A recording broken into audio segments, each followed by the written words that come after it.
Hello, chat. Good evening, everyone. How are y'all doing today? This is the scuffed area. The scuffed area? Yep. Hey, Mike.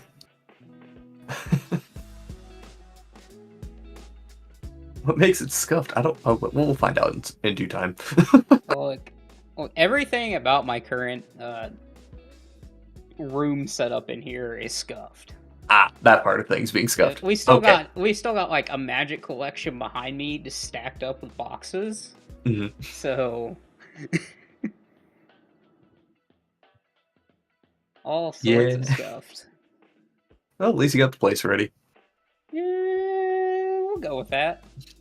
Ready enough. Anyway, chat, it's time for foundations. Anyways, the sets continue until morale improves. Yeah, with 6 sets next year. Oh boy. Yeah. Oh boy, that's gonna be a lot. But anyway, so many new anime cards a need but cannot has. I mean, you'll be able to get a lot of them. Yeah, you just have to open up one Jumpstart booster box and you should get most of them. Mm-hmm. But anyway, so it's Foundations time, and God, what was that other base set? It was like 41 or something like that. Foundations plus Foundations Jumpstart is like 41, 42 Commander, something like that. Yeah, but it's only 38 new ones. That's it? Yeah, it's only 38 new ones. That's good. That makes it a little bit easier, because that means we are more likely to be able to finish it in one stream. Still will be a little tough, but we'll do our best to get there. Do you want to jump right into it? Absolutely. Here we go, chat. Boom. Bravo, the first thing. 2 Fitting. in a white for a kitty. A 2/2. Other cats you control get +1/+1, and then when a Rabo or another non-token cat you control enters, create a 1/1 cat creature token. Just good. Distinctly fine. Like, solid rate for a lord. You get benefits. Good enough. Probably like, I don't know, 4 or 5.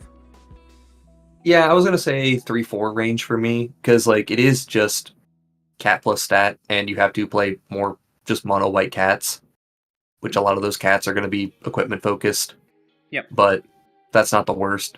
No card advantage, you're just kind of beating face and hoping for the best. Cats aren't the largest creatures, so I'm very iffy on it overall, but I can give it the 4. Yeah, it's definitely one of those. As we're going to see a running theme in this set, kind of below average cards.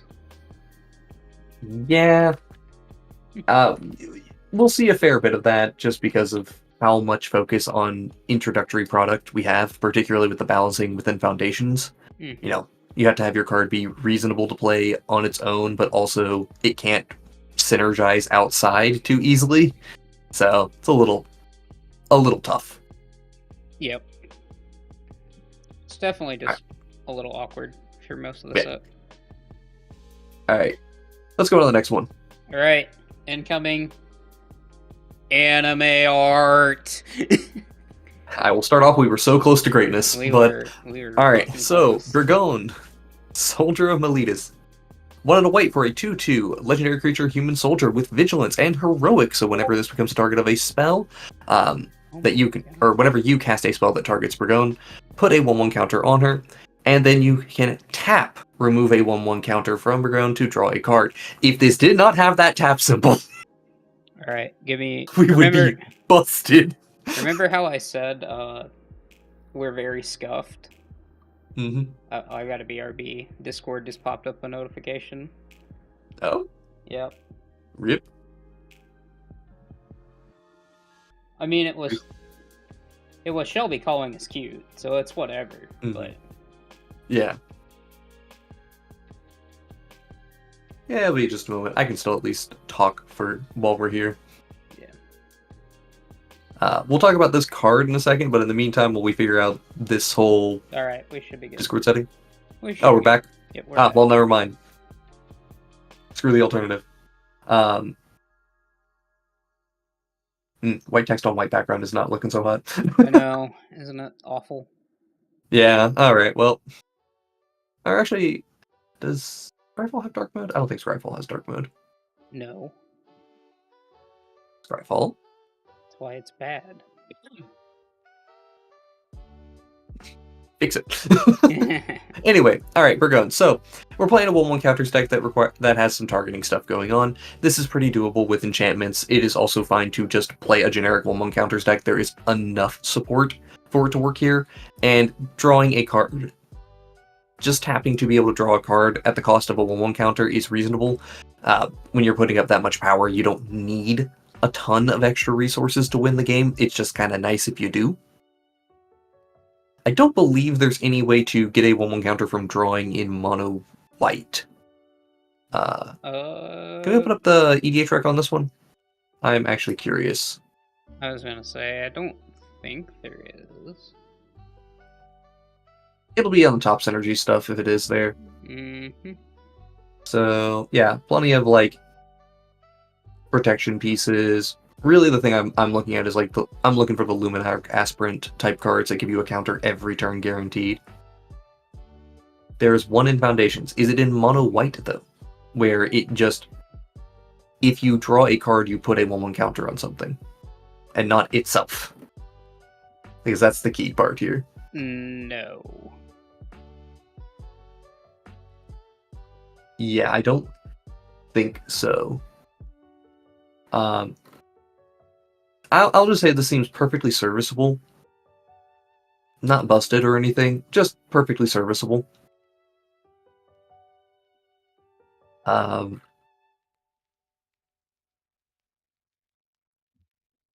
Yeah, I mean, it seems fine. Like, it's not nothing I'm like writing home about, right? But it's just kind of like the same as a Rabo, about a 4. I would actually argue this is Maybe probably a a little bit 3. better. I'm on the opposite side of it, because I think the 1-1 counter synergies are better than the cat synergies. But I also think that, like, they're not that good either. I was gonna say, not mono white. You really need green white in order for the synergies to kick in. I mean, kind of. We now have 2 other creatures that just say whenever a 1-1 counter is put on them, draw a card. Mm-hmm. Right, and those are in mono white. They're also small enough. Well, one of them is a small enough creature that you can tutor it out with, like, Recruiter if you're going to do that. But there's a few decent ways of just getting 1-1 counters every turn. For example, Feldar Retreat, etc., etc. It's not the strongest. I will still acknowledge that. Yeah, sure, I guess 4's fine. I was going to say, I don't think it does enough to get to a 5. It's still just not good enough. Yeah, it's not the worst, though. And it does have some options, which is nice, because, like, we do not get options in at least not a ton of options in mono white. Mm-hmm. All right, Pesmilla, Malaysian poet. I can English or Greek. I don't fucking know, guys. Whenever you cast your first enchantment spell each turn, create a 2/2 white nymph enchantment creature token. At the beginning of each combat, if you control 5 or more enchantments, they get +4/+4 and gain lifelink until end of turn. It's extremely straightforward. You are just playing mono white Enchantress. Yep.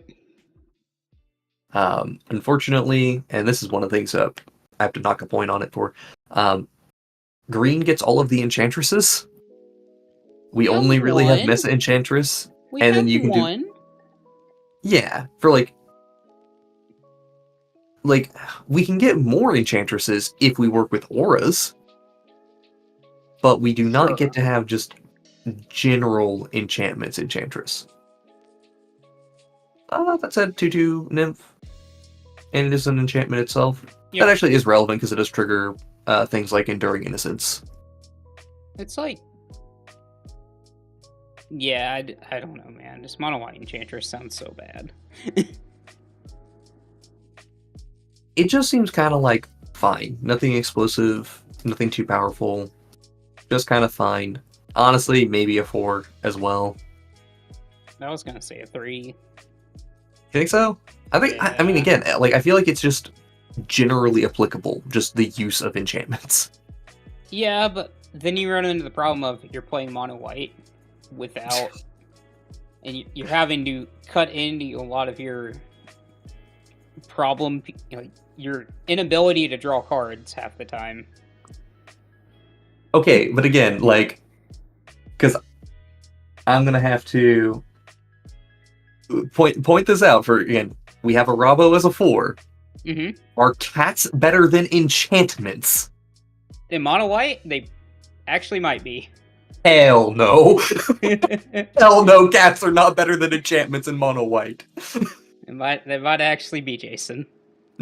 No, not a shot. Okay, I'll accept that if you put it there. There is no way that I'm gonna accept that cats are better than enchantments. They're both just very meh.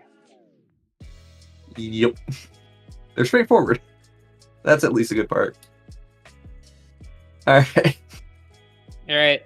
More on the straightforward but meh. Yep, it's Koala, a Johnny's Pride mate. Hey, I wonder what that card's gonna do. So, it's 3 and a white for a 3/3 legendary creature, Cat Warrior. Whenever Koala attacks, other attacking creatures you control get +X+0 until end of turn, where X is the number of counters on Koala. Whenever you gain life, put a 1/1 counter on Koala, and you can pay 4 mana to gain 1 life. Okay. Mono white life gain is not a terrible archetype. That said... Man, it's too slow. Agreed. It's very slow. Koala has to attack. The gaining life trigger on this is not the strongest. Nope. And this is a specific type of mono white life gain that wants to go wide. Yeah, that doesn't normally happen. Yeah. A lot of mono white life gain stuff, like, yes, you do try to get some token producers to be able to trigger stuff every turn, but like... You're relying on your opponents playing stuff for you half the time to gain life. With your soul sisters. Somewhat true. There's 2 that count anything, and then there's now 3 that count only your stuff, so you're not quite as reliant, but like... I may slightly change my tune just slightly here because of Guide of Souls, specifically. Mm-hmm. That said, 4 mana commander doing this... Yeah. Feels 3 to me. Feels like a 3 to me. Yep. Alright. Boy, are we feeling that. the very many 3s of this set. Alright, Jason. Is this our first even worse than all of the above? God, this is going to be a debate. Oh, God. Okay. So, let me pull up something here. Just so I can prove my point. Please do. I'm going to pull up a deck list that was brewed for set release. Mm-hmm. That will not see the light of day. Here you go. Here is Horse Girl Simulator. Let's start. So, Thurid. Main of Destiny. 2 white for a 2/4 legendary creature, Pegasus. With flying and lifelink. Whenever you cast a Pegasus, Unicorn, or Horse creature spell, copy it. And then other Pegasi, Unicorns, and Horses get +1/+1. Hooray for every pony. Now, So, first ability, what should be pretty good, right? Mm-hmm. About that. Yeah, you are playing some vanilla creatures. You playing vanilla and French vanilla. Like even the shapeshifters are not that good here. Hover over the creatures to show how many of each creature type you have. So we have, what, 6 horses? 6 horses. 7 Pegasi, 7 unicorns, and 9 shapeshifters. You can't even build it in a specific direction. So you have 29 of the creature types that you're wanting to work with. Now, despite the fact that you're spread between 3 creature types.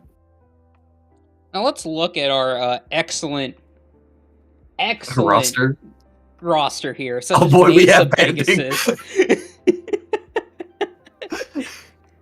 Oh god, we have to play with banding. We have Diamond Mare, which actually isn't the worst. Yep. We have the literal best card in the set, or in the deck, Crested Sun Mare, which is not good. That's some...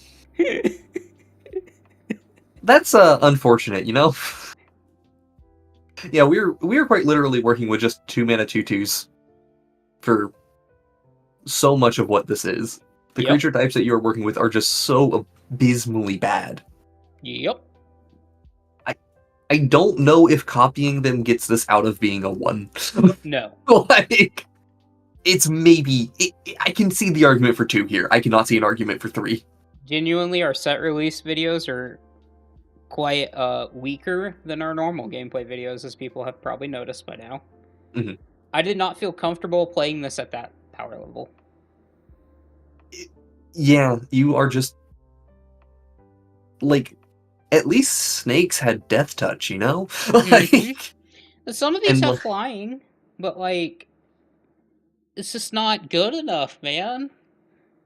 Eventually they'll print enough legendary horse commanders to fill out a horse deck. No? Probably not. See, all we have to do is we just have to get every single knight and change it over so it's whatever creature type plus horse. Boom. That's what we need. Even then, it's worth mentioning as well, there's no mechanical identity to horses. The closest thing we have out of unicorns is a tendency towards gaining life. Yep. And that's not even fully true. Pegasi have flying, usually.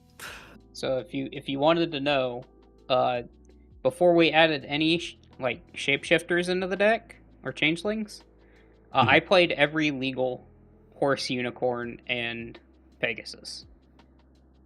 Yeah, that should tell you how little there is for this. Yeah, it's bad. Ones. Yeah, ones. I will give the credit that the card is probably a 2. Oh yeah. However, sincerely, if you put you just remove that out and you put snake on there, holy crap, we're cooking.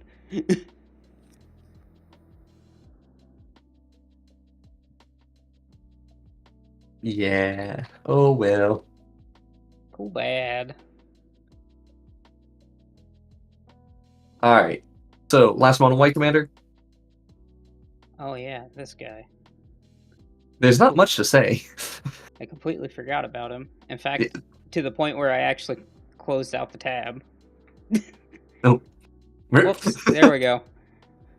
Alright. Erdnan, Dromica Warrior. 1 and a white for a 1/1 legendary creature human warrior. When Erdnan enters, put a 1/1 counter on target creature. Whenever you attack, target attacking creature with a 1/1 counter on it gains first strike until end of turn. If that creature has 2 or more counters on it, it gains double strike until end of turn. Okay, it's 1/1 counters, but we punch. And we get one really aggressive thing. At least Erdnan does not have to attack to do this. But now we just amplified the we just amplified what we stated before. Yeah, it's Burgone, but worse. As there's no card draw. Also, there are 0 decks for this commander on EDH Rec. And that's just funny. So, I think Erdnan probably is, at minimum, it's a 2-mana 2/2 with some 1/1 counter stuff that can give itself first strike. It's not great enough. It's probably a 2. Yeah, it's a 2. It's not bad. It's just bad, you know? No, I'm picking up what you're putting down there. Alright, I may or may not have missed one. There might be 39 in here. Go on. I did miss a mono black commander as I'm going through the stuff. Oh, well, we'll add it when we get there. Yep. On to blue? On to blue. Jellyfish. Yes. The jellyfish one. It's a weird one to work with. Alright, so it's Cynet, Jelly Drover. 3 and a blue for a 2/2 legendary creature, human wizard. When Cynet enters or dies, create a 1/1 jellyfish creature token with flying, and creatures you control with flying get +1/+1. We're not killing our creature. I mean, okay, I guess technically you could kill your creature and do a really weird thing with Astronaut's Altar and Astronaut's Altar plus... Why am I blanking on Nim Death Mantle? There we are. Sure, you can. You can do that. You're not going to do that. Correct. I mean, she's a 2/2 that enters, makes 2/2 with flying. If she dies, you make a 1/1 because she's gone now. Yeah. You can give her flying and she'll get her own buff. That's neat. Mm-hmm. I'm gonna need the EDH rec on this one because, like, I figured this would probably be the case where it's just a whole bunch of flicker plus flying. I just want to make sure nobody's out here trying to actually just play jellyfish. No, we're just flickering and flying. There do be Mana War in almost 40% of these decks, but, you know, you can at least kind of justify that one. I can justify both of these. The Reality Chip plus the Mana War. I can justify both of them. Can we justify the Gargomazoa? No. I like Glimmerbell. I can't justify that one. I can justify the first two, though. The first two we were cooking. We can cook with these. However, yeah, however, the next two, 30% of this is just jellyfish. The two. Yes, sir. This is... Why are people playing this as jellyfish? Oh boy, Jason. I heard you liked Crazy Eights, the blue commander. So how about we give it Threshold? I do like that keyword. This is Kiora, the Rising Tide, 2 and a blue for a 3/2 Merfolk Noble. When Kiora enters, draw 2, then discard 2, and then she has Threshold. And when she attacks, you make a Scion of the Deep, a legendary 8/8 blue octopus creature token. Why does it have to be legendary, Jason? Why can't I just make an 8/8 for fulfilling the Threshold condition? Yeah, that's my thing as well, because, like, okay, this is standard brain for a second. Mm-hmm. Even in standard, where this card would be significantly better, you attack, you make 1 8/8, she promptly dies. Immediately dies. Yes, you have spent 3 mana and done some looting to trade out a 3/2 for an 8/8 on delay. And you have to think about this, like, even in a standard environment, this isn't happening till turn 5 or 6. Yeah. At the bare minimum. So...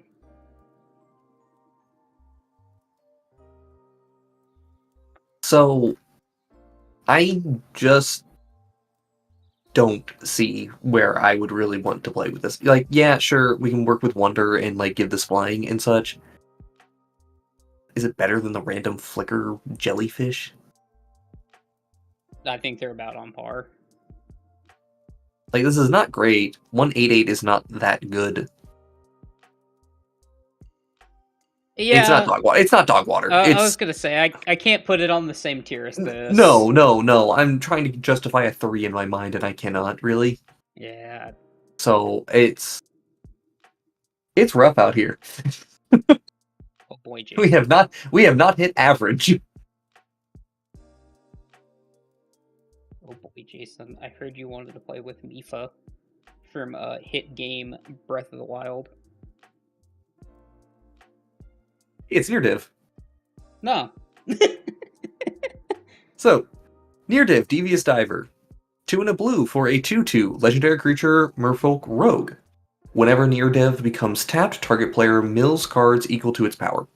Whenever you cast a spell from your graveyard or activate an ability of a card in your graveyard, draw a card and put a 1/1 counter onto near div. I like this commander. She's neat. She is neat. I do think she actually does work. She also has an infinite combo, which is... So, full disclosure, I did brew this deck and looked through it and tried to figure it out, and I accidentally put in 2 infinite combos because they were just cards I wanted to play anyway. Yeah. So, you have Penim's Aura and Free from the Real, right? Mm-hmm. Functionally the same card. I just wanted those for tapping and untapping this commander anyway. I also wanted a Relic of Legends and a Paradise Mantle. Okay. Both of those ways to functionally turn near div into tap to make a mana, right? I just wanted those to tap near div without having to get into combat. Oopsie infinites. Whoops. Mm-hmm. That's so crazy how that works sometimes, Jason. Crazy. Anyway, so I think this commander is actually like solid. I think she's like a 5, like genuinely 5 or 6. Yeah, you have to play a lot of really bad cards in the deck because like you are playing so many random just flashback cards, and there's a lot of tuning. That's why I can't go up here. No, it's certainly not in the high power territory of things. Now it is templated correctly. It's just you can't play good cards. Yes, that is a lovely template. We will see where we get more flashback, because if we get good flashback cards, in mono blue specifically, which is fine, we'll get there eventually. Yeah, I think this is a fine 5, even considering that there are infinites in the deck. Especially because you are constantly milling yourself to keep getting more card draw, and you will just mill your combo pieces. Yep. So, oopsie. Like I said, she is at least templated correctly. Oh hey, I forgot this guy's actually Azorius. I gotta move him over. Yep. That's what we get with all of the different types. Or the whole hybrid mana thing. Gotta just remember from looking at the card. Let me move Plagon over. We'll talk about him later.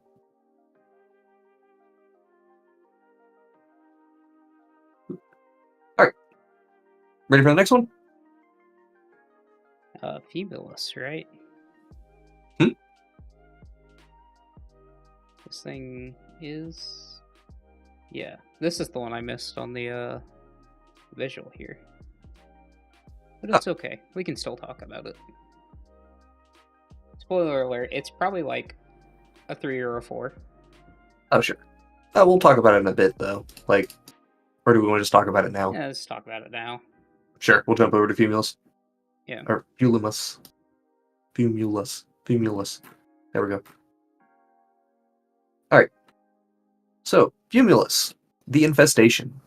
3 and a black for a 2/2 legendary creature vampire insect with flying and death touch. Whenever a player sacrifices a non-token creature, create a 1/1 black insect creature token with flying. And whenever an insect, leech, slug, or worm you control attacks, defending player loses 1 life and you gain 1 life. Good night. Dear WotC, please stop printing bugs to make for Cameron to go spin his wheels with. Thank you. Fair assessment on that part. No, I think Fumulus is just kind of fine. It's a sacrifice commander that gives you replacement stuff. It works with anyone sacrificing creatures, specifically non-tokens, which does put you in the category of, like, if you want to play it full aristocrats, Neat. You have to sacrifice non-token creatures that you want to sacrifice, which is a more limited niche. Yeah, but then you just play your edicts, and it and just works. Yeah, and you get 3 bugs, and then you can start draining people for stuff. I don't. Oh, this actually does not work with pests. I just realized this does not work with pests. Nope. Because Pest Infestation would actually be like a reasonable, or not Pest Infestation. What's the name of the black one? I know what you're talking about. Yeah. It would be solid. That's gonna bug me so much now that I can't remember what the name of the random mono black pest card is. Oh, it also gets this new card. Can't forget about Oh, the grub. Can't forget about freaking Babby Wormcoil over here. Our Lord and Savior for all aristocrats decks. It was named Blightmound, by the way. Blightmound, Infestation, or just Blightmound. It's not going to be in here because it's just it doesn't work. Bug. And it does technically work. It just doesn't work great because it itself is not making bugs. It's making pests. Yeah. EDH Rex cooking with gas here. We're just playing aristocrats. Oh yeah, you just play this as aristocrats. You don't need to play this as all bugs. I love it. You get a couple of bugs you get to play with that are like beneficial, but you don't play many of them. You just play random sack stuff, and that's the way that was the context I was going to rate it in. As a sack deck, it's like a 4. Yeah. Solid 4. Won't be on the visual. I'll Photoshop it in later. Don't worry. Just slap that on there. Here's one that I did skip over earlier because it's kind of bland. In the mono blue section, it's Pol Jamar, Illusionist. 4 blue for a 4/5 legendary creature human illusion wizard. Flying, whenever Pol Jamar enters, choose a creature type. Draw a card for each creature you control of that type. This is 6 mana to do this, by the way. Yeah. It will draw you some cards. I also appreciate that this is another illusion commander, and the commander itself being an illusion, so like that's cool. I like it. It's though. Yeah, I'm just not a fan. It's not bad is the thing that kills me. It's like, okay, it's better than a 2. It definitely. Oh, it's 4 potentially a 5, but yeah, like just go into Omo. You could if you want to. I mean, if you're doing flicker stuff, and for sure, yeah, like that's the thing on this guy, and that's the thing that really props it up for me is you just need like 2 or 3 creatures into play that share a creature type, and then you just flicker this guy, right? And the thing I like to compare to is Narvameha, because Narvameha does the whole flicker stuff and just wizards nonsense, but the whole thing is you're just trying to do the combos, but even if you can't do the combos with Narvameha, you just have wizards beats. Yep. Obviously wizards, humans, and illusions are the 3 you're immediately drawn to. You are not limited to that as well. So if there's something else in blue that makes a lot of tokens that I'm not thinking about, you can do Merfolk. Yeah, you can do Merfolk. You can do Drakes if you are just wanting to play with like Talrand deck again. Hey, yo. And also if you have synergies where you're creating some tokens, for example, but they're of a different type than what you're working with, you don't choose the type until this enters. So, or as the effect resolving. So they don't know what you're going to name. So they can't just sit there and go, I'm going to kill off all of one creature type and use it. Okay, cool, I'll just name the other type. Yep. So like, yeah, it's definitely cute. It's definitely worse than something like Thassa. So, I think 4. I think it's like a 4. Right where I have it. It's got a lot of flexibility, though. I hate these both being mono blue, but then they have a hybrid mana symbol in them. By the way. Moving down here. It also slightly bugs me that this was not like evenly distributed. Like, it's 2 mono black cards got hybrid mana, and then it's 2 mono blue cards got hybrid mana, and then a mono green one got a hybrid mana. So there's no red card or white card that got that treatment. Yeah. That scratches the itch in the wrong way. Alright, so back on the mono black. You know what else scratches the itch in the wrong way? Nazar, the Velvet Thing. Why were you not 3 mana? This would be so decent. Like, it would be solid if it was 3 mana. 4 mana is so bad. Oh, it's so bad. Can we just go ahead and put this in like a 1 and call it a day? I'm fucking hate gonna read off what the card does. Okay. So Nazar the Velvet Fang is 3 and a black for a 3/3 legendary creature vampire warlock with menace. Whenever you gain life, put a feeding counter on Nazar. Whenever Nazar attacks, you may remove 3 feeding counters, and if you do, you draw 3 cards and lose 3 life. So we're going through 3 instances of life gain. Not hard to do. To swing. Mm-hmm. Then draw just 3 cards. And I assuming our commander has lived. And I lose my 3 life. And you lose 3 life as well. Mm-hmm. Because for some reason, just saying, if you're gaining life, people like to punch you for that. It's not dog water, it's a 2. It at least does something. It's just a bad 2. Also, I will say, mono black life gain is a little bit weird to me. Because, like, mono black life gain is kind of more in the aristocrats or combo area, where Nazar's not doing a ton. It's just strictly okay. Mono black life gain. It's strictly okay. You mainly want to be in white, though. Yeah, and that's the thing. White is the color that does a little bit more of, I want to gain individual instances of life gain. Whereas mono black tends to be, I gained 30 life? Excellent. Which is weird, but it is what it is. Alright. We'll get a lad. Here, incoming lad. Look at him.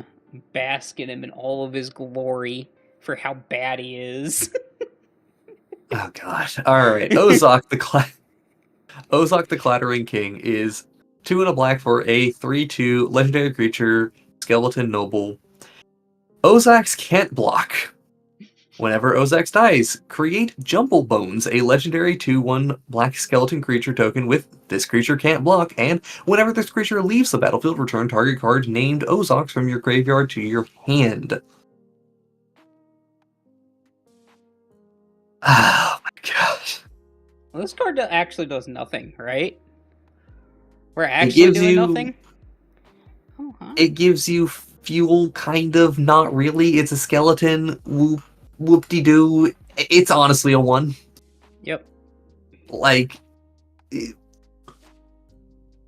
what am I doing here, right? Like, the best I can do is try to get, like, double altars going so that I can keep sacrificing it plus Jumble Bones to cast him again, and then congratulations, we've created a loop. It just required my commander 2 of the best cards in your deck, and then whatever sack out or whatever drain effect that you want. Also, this one requires me to cast all of these cards over and over and over and over again. So now I have to deal with that. Yeah, so if you have Jet Medallion, Phyrexian Altar, technically this is a loop, but you're still jumping through so many hoops that it's just like, oh my god, the payoff's just not there. No, it really isn't there. It's like, you were close. I will give the acknowledgement of it's close to a 2 for me. But damn, like what are we accomplishing? All right, Jason, best artwork in the set incoming. Hi, Rev. This is Rev Tithe Extractor. 3 black, 3/3 legendary creature, human rogue. Whenever you attack, target creature gains Death Touch until end of turn. Whenever 1 or more creatures you control deal combat damage to a player, create a treasure token. Then look at the top card of that player's library and exile it face down. You may cast that card for as long as it remains exiled. Mm-hmm. Oh boy! Alright, so 4 mana, we turn all of our creatures into Ragavan, and we give one of them Death Touch. And I mean, it's just strictly better Professional Facebreaker at 4 mana, right? I mean, cards in your deck are better than cards in your opponent's for whenever you're talking about for yourself, but... yeah, but I'm not having to turn my mana into card draw. Rather, I get the card draw that I have mana to use on. No, of course, that's why I'm comparing it to Ragavan. Yeah. I mean, yeah, card's just good. It's the kind of the type of deck that we like to play, where it's like, here, we're going to put this resource into play, and then we're going to start accruing value from it over time. It's got the tempo elements. It's got the like card draw. You don't need to draw cards in your deck. You just draw them from your opponent. You know, we'll just playing best girl in the set. I don't know about best in terms of like mono black commanders. I already said best artwork in the set. Sure. I'm sticking with that one. Sticking with that one. I'm not going to fight you on it. Go ahead. I will push back on it being like the best commander in the set, for example, because there's another commander in particular that I think takes that crown, but this is definitely up there. Dan Bonk. So, okay, at minimum, like lowest of low, I'm gonna say 6. Lowest of low 6? Lowest rating here, I will give this as a 6. I was gonna say bare minimum 7. And that's the thing, right? I'm saying, like, I think it's pretty easily a 7 to me. I just want to, like, expectations, I'm not going below the 6, right? Do we get an 8 out of this? It is mono black bunk. Okay, so it can, but it is an 8 that is very meta dependent. Go on. So the reason why I'm saying that is, like, if your opponent's decks can generally benefit you by A, being very creature heavy, and B, being very ramp heavy, then yes, this is an 8. If they are more spell based, it's kind of hard. Kind of hard to give this the 8. Also, all right, now this is actually now a really interesting point. How do we compare this to Gix? I think it's worse than Gix. I think the mana advantage puts it about on par with Gix. And I say that because I haven't looked at the rating. I actually don't remember what we gave Gix. And I feel like my answer for Gix is a 7 or an 8. I'm going to check, since you're not looking. We have got Gix at... Goodness gracious. We've got Gix at a 6. That seems wrong. Yeah. Gix should go up by at least a 7. I was going to say, what did I hold back on? Did I put a note on that? No, it's just been a minute. No, I remember some of it now. The issue was not enough evasive low-drop creatures for Gix. We didn't have a lot of, like, 1-mana 1/1 flyers in black. Since then, we have actually gotten a couple of them. Since then, we have actually started to cook a little bit in this archetype. We've gotten a little bit more. Yeah, because I'm thinking here, like... I'm looking at the EDH rec page at this point. So we've gotten some more 1-drops we'd be happy to play, like Tiny Bones, Pickpocket. Thieving Varmint's interesting. I'm not sure. Yeah, no, you play Thieving Varmint. You gotten Plum. I don't know how much I like Plum, but I don't hate Plum. We've also gotten this Fairy Dream Thief, which is really relevant. I also like this powering this add-on too seems really good. Oh yeah, Married Apprentice with the... Yeah. Okay, yeah, that's something to cook with. Oh, and by the way, this one's generic enough because it gives us treasures that even though we don't have this, like, mana outlet here, that also requires us to have cards, we just can play mono black good stuffs and just be kind of supported by the fact that our creatures are really good. Like, genuinely. Yeah.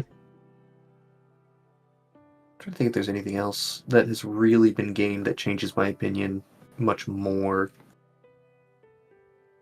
Oh yeah, now we have more Soul Trader stuff to do as well. So Gix is more linear, easier to get online, but Rev is going to offer the higher value overall in a long game, as it also provides you just card draw. Like just normal card draw. Both work with Double Strike. It doesn't change too much. So, okay. I think I'm okay with bumping Gix up to a 7 and then putting Rev as a 7 as well. The weaknesses are there. That's it. It's meta dependent. Because she's definitely going to feel like an 8 in certain metas, but normally 7. Yes. I will also give her that she has some artifact synergies that Gix does not get to have. Yes. Which is relevant. Not necessarily busted, but relevant. Alright. The bones that are tiny. Our furry tiny bones. 3! Look, I'm here for it, okay? Tiny Bones Bobble a Burglar. 1 and a black for a Tiny Bones Skeleton Rogue 1/3. Whenever an opponent discards a card, exile it from their graveyard with a stash counter on it. During your turn, you may play cards you don't own with stash counters on them from exile, and mana of any type can be spent to cast those spells. And then he has 3 black tap. Each opponent discards a card, activate only as a sorcery. Okay. Just good. Just solid. I still don't think this beats out the original Tiny Bones. No. But, thanks again, like, reminder on Tiny Bones Trinket Thief. You know, Tiny Bones Trinket Thief is a 1/2 at the beginning of each end step. If an opponent discarded a card this turn, you draw a card and lose 1 life, and then you can do 6 mana to dome each opponent who has no cards in hand for 10. Yeah. It becomes such a real win con real fast. This is the ultimate for all you Tergrid apologizers out there. Here's your commander that you get to play at your casual tables. Mm-hmm. So that way you can still play the same exact deck. It's just not as oppressive. Yeah. And it's also got a nice little bit of it is a nice tiny bit of grave hate associated. Yep. I do value that. I like it. Now, how good is this? I mean, we need other discard effects, which is not that hard to find. And we're in mono black. That's probably the easiest thing to find. Yep. It does say draw 3.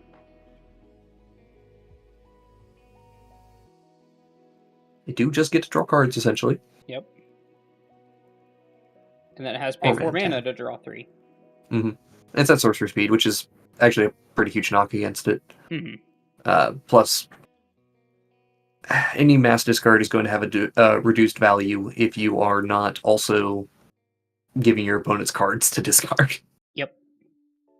So, this is one of those weird balancing issues of discard decks as a whole, but that's part of the reason why I prefer the other Tiny Bones, because it just says, okay, nobody has any cards to play with, die. Death. I don't know. Maybe 5? Like a 5? Yeah, probably about a 5. Like, it's got this nice early game, it's its late game that's kind of the issue. Mm-hmm.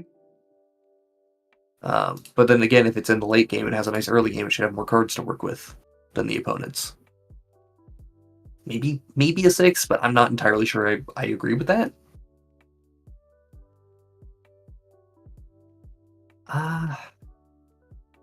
That's interesting. This is one of the things that I find discard decks in general always have this weird push and pull to them. And it's one of the things I appreciate about them, but without playing them frequently, it's hard for me to really comment on it. Or give a proper analysis of it. Mm-hmm.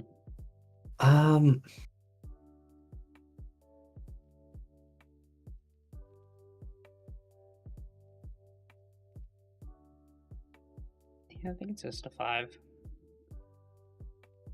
It feels very average. Yeah, it's doing something I like.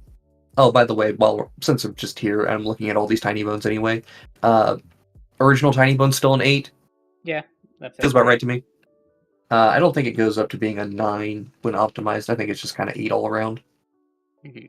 And then tiny bones to pickpocket, still probably just a 3. Yep.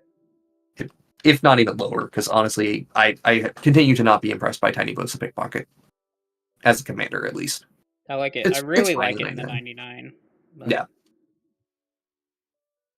Yep, I think that's fine. Alright, Jason. We have a 2-mana zombie commander. Oh boy. Alright. Zoler, Lich Lord. 1 and a black for a 2/2 legendary creature zombie warlock with ward, pay 2 life. And you may tap to cast target zombie creature card from your graveyard this turn. Okay. Interesting. I sleep. So it's not the most interesting thing, right? And nor is it also the most powerful thing. It's good. Don't get me wrong, but it's not great. This is one of those commanders where you kind of like just build a zombies deck and then you wait for the first board wipe and then you play your commander. Yep. It's like not really the type of deck I like. The commander's not contributing a ton of power to your deck, but it does give you the option to play some aristocrat stuff and then bring it back. There's probably some gross reanimator thing I'm not thinking about, but I'm not going to figure that out at this time. Honestly, it's probably just going to take too long to do it.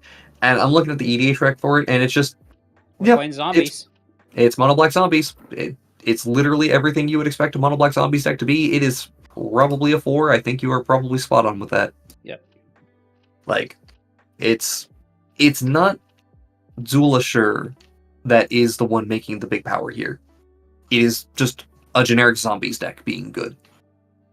And Zoler is just kind of like a nice touch to add on top.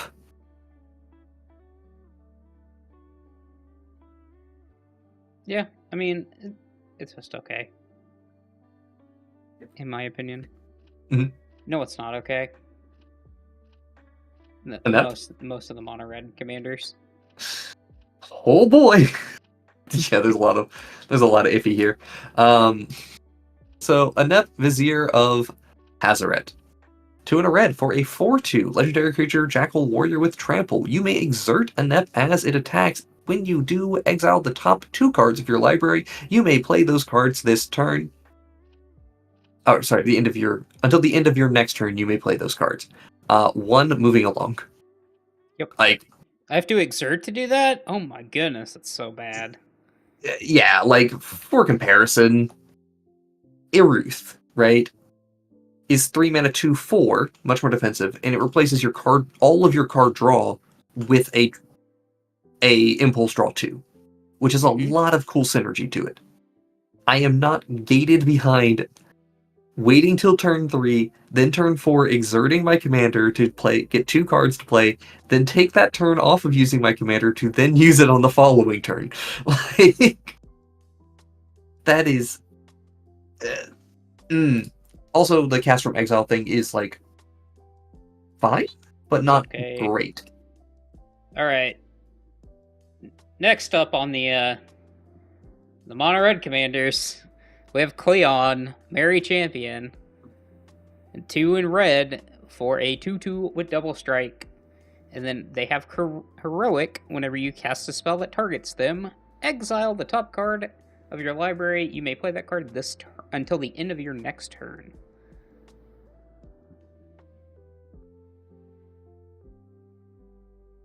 Did we just cover this? Yeah. I mean, okay, at least this one has double strike. No, straight up, I will say that this is actually significantly better than working with the other one. Like, okay, so the plan here is cast Cleon, then do combat trick, kill somebody, right? Yep. All the while you are drawing cards that draw you into more and more combat tricks. We have basic double strike, we don't have trample, which is okay because there's a decent number of red combat tricks that do this. If red flags are not going off because I'm talking about combat tricks, I think you may need to look a little closer as to what we're doing here. Mono red feather. Feather gets to keep the cards and focuses way more on card draw, and I still don't think Feather is a great commander. Yep. This is the much more explosive try to kill you version of Feather. That's exactly how I feel on it.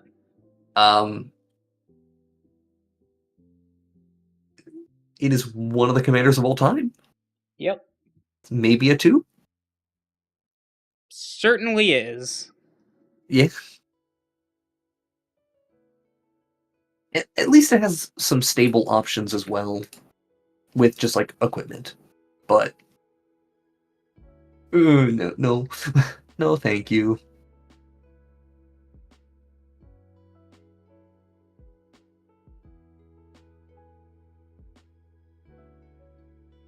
All right. All right, I'm typing something. So adding a note of has more options than combat tricks, but we ain't playing them. Yep. All right, we got General Crete, the Bolt Bringer. 2 and a red for a 2/2 Goblin Soldier. Whenever one or more Gobos you control attack, create a 1/1 Gobbo that's tapped and attacking. And then whenever another creature you control enters, they deal 1 damage to each opponent. Yeah, actually, thumbs up. Like, 3 mana for this effect. By the way, why are all of these commanders 3 mana? I don't know. All of these mono red commanders are 3 mana. I'm not complaining about it, because this one's actually quite solid. Yeah. Just requires you to have goblins that you want to have attacking. That actually can be a bit of an ask at times in multiplayer Commander, but it's not that bad, right? Yeah, but the more spicy thing is whenever another creature you control enters, he deals 1 damage to each opponent. Right, and it's just another creature, not specifically goblin. Yep. So, like, we have so many options here. There's options, everybody. Mm-hmm. It's also, like, just to highlight one of the new cards that got printed, Seer Slicer Goblin. That one's 1 and a red for a 2/1 Goblin Warrior in Raid, so at the beginning of your end step, if you attack this turn, create a 1/1 Goblin token. Like, cards like that just do a lot. And when you're able to just say, you know, I'm not able to get a bunch of creatures, but I am able to attack with this 1 Goblin that I don't mind dying this turn. That then still deals the damage whenever it attacks. Right. And I will also further add that I think this commander is a lot better than Pashalik Mons, for comparison. You know, Pashalik Mons is, 3 mana for Pashalik Mons as well, if I remember correctly? I'll pull up that guy. Yeah. Let me pull up good old Pashalik Mons. Pashalik Mons is 2 and a red for a 2/2 legendary creature Goblin Warrior. Whenever Pashalik Mons or another goblin you control dies, Pashalik Mons deals 1 damage to any target, and you can pay 3 mana, sacrifice a goblin to make 2 goblins. Or 3 and a red for a ping and a goblin, and 2 goblins. Pashalik Mons, the big benefit of there is being able to make trades effective, because you can just sit there, suicide goblins in, and then say, okay, but you block, I'm going to pick off all these things. Crete is not stopped by that. And just to say, I don't get to pick off your stuff, but I do get to kill you faster. Yep. People run Pashalik as a commander. People run a lot of things as a commander. You'd be surprised. You'd be amazed. Alright, so here's the thing, and I'm probably going to end up having to make a small adjustment to Pashalik Mons. I think Crete is a 5 or a 6. Just flat out. I think it's 5. I think it's just goblins. Like, yeah. Even just pure goblin synergies, it just kills people pretty fast. Now, similarly, Pashalik Mons we have on here as a 6, and I think Pashalik Mons can get dropped down to a 5 at this point. I think there are builds of Pashalik Mons that are good, but not that good. Additionally, this commander, I basically get to copy over everything that I have for Pashalik Mons, and then I get to say, but wait, there's more. Oh wait, there's more. Oh boy, oh boy. You know what else? But wait, there's more on? It's time, Jason, to play your favorite game. Is this a Najila card? Yes! Oh god, yes! Oh my god, yes! I'm reading this one. Say, this is Gordog the Red Reaper. 2 and a red. Again, 3 drops. For a 2/3 legendary creature Minotaur Warrior. With haste. Cowards can't block warriors. It's back, baby. Whenever one or more warriors you control attack a player, target creature that player controls becomes a coward. And attacking warriors you control get +X+0, where X is the number of cowards your opponents control. Okay, there's a really important nuance here that I missed the first time I read this card. That cowards, target creature becomes a coward, is a permanent change. That is not until end of turn, and it is overwriting their other creature types. Yep, they just are a coward. So, boy, that is some good magic right there. It's quite good. Yeah, we're just playing mono red aggro where we go wide. Yes, I like this card significantly better in the 99 of other decks than as a commander. However, I do think it is on par or better than Crete. Probably on par. I just have haste innately. Mm-hmm. Oh, man. It's quite good. Yeah, you're pretty much always getting your first attack in. So it's always attacking as a 3/3 the first time, basically. Yeah, it's pretty good. It is at least a 5. It is absolutely at least a 5. I will give it that. I don't know if it's a 6. I don't think it can go higher. Oh, KB wants to what is the heroes out? Yep. KB, you have the floor. And she was like, oh boy, here I go killing again. Yes. Now the only thing that I'm concerned about is I don't think this will be budget friendly for me. Hey guys, see this? This might finally be the card that makes it to where we're not just running Turbinos piles and CEDH for Nagila. We might actually have done it. Probably not, but I do love the idea. I would love to go back to just beating creature down. I think you can go 6. Okay. So you're saying running something like the artifact creature that doubles effects, so you're referring to Roaming Throne. Roaming Throne is cool because it at least doubles the attack trigger, however, it will not double the attacking creatures you control get +X+0. Yep. And of course, this is important to note, warriors are not the most survivable creatures, and your opponents are now incentivized to try to get rid of their cowards, so they'll just attack each other and get rid of stuff. Oh man. You told the line, Gornog. You'd be like the best Minotaur commander ever printed if you were Fear 6. Boy, do we have a bar to raise with that. Oh boy. It's still a 5. Yeah, I think it's a 5. It's Edie's. If this was +X+1, then we'd be cooking, and I'd probably give it the 6. It not giving extra survivability is kind of big. Yeah. So.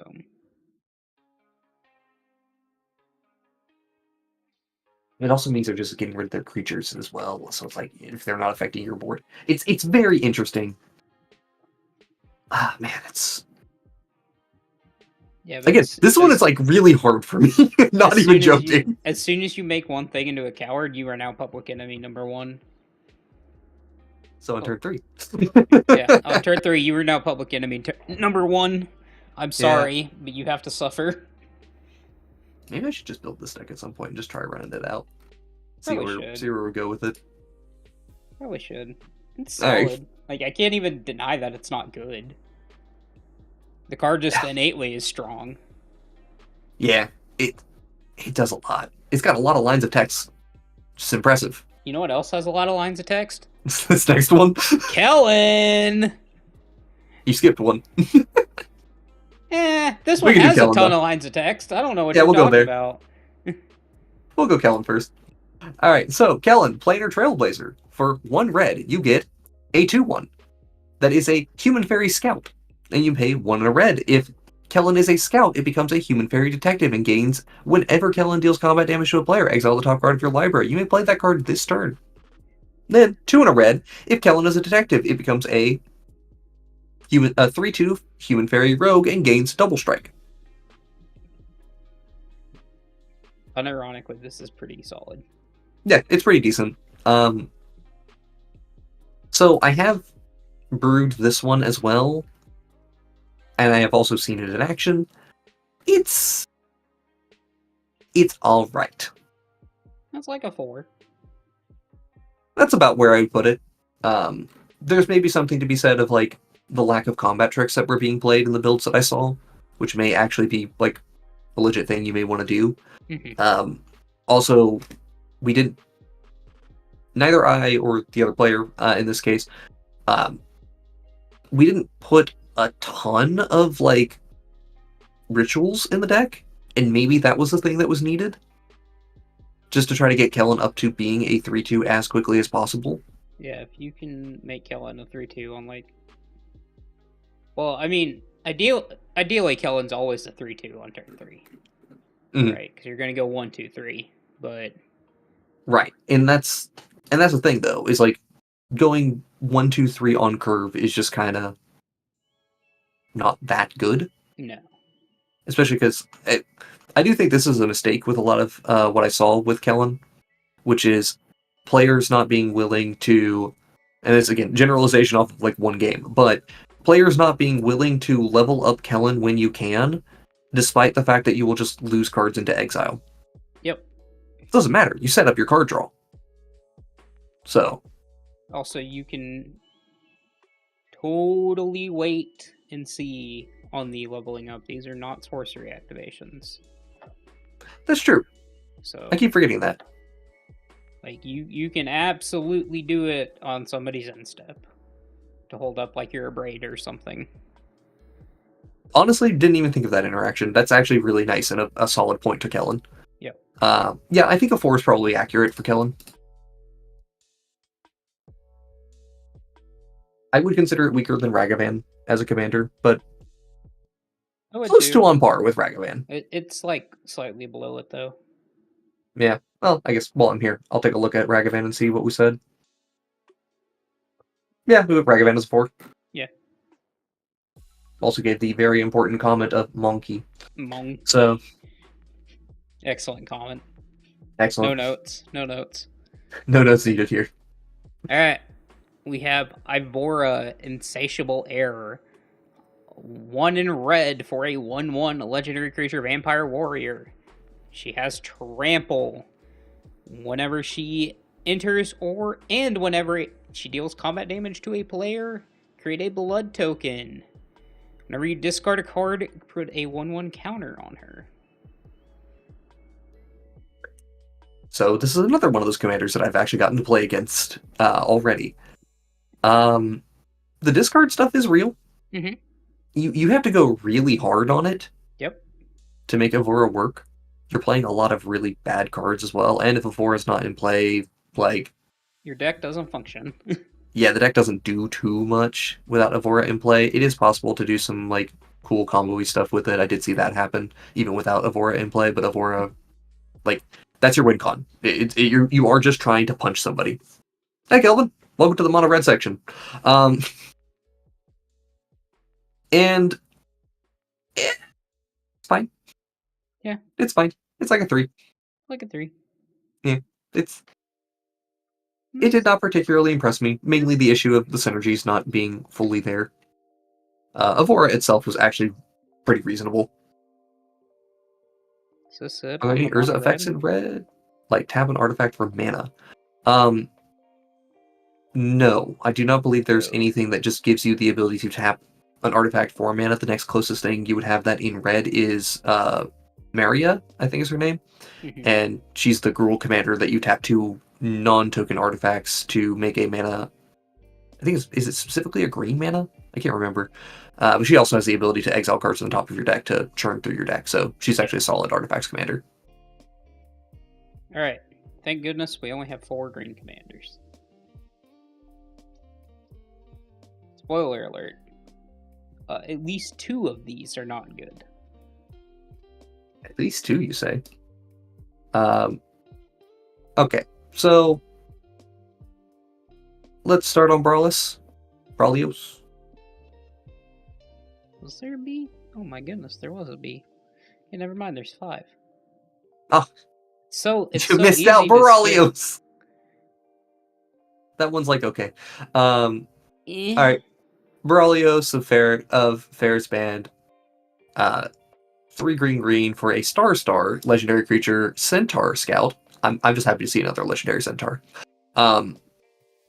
Borrelios of Fair's Band's power and toughness are equal to the number of lands you control. Whenever Borrelios attacks, draw a card, and you may put a land card from your hand onto the battlefield.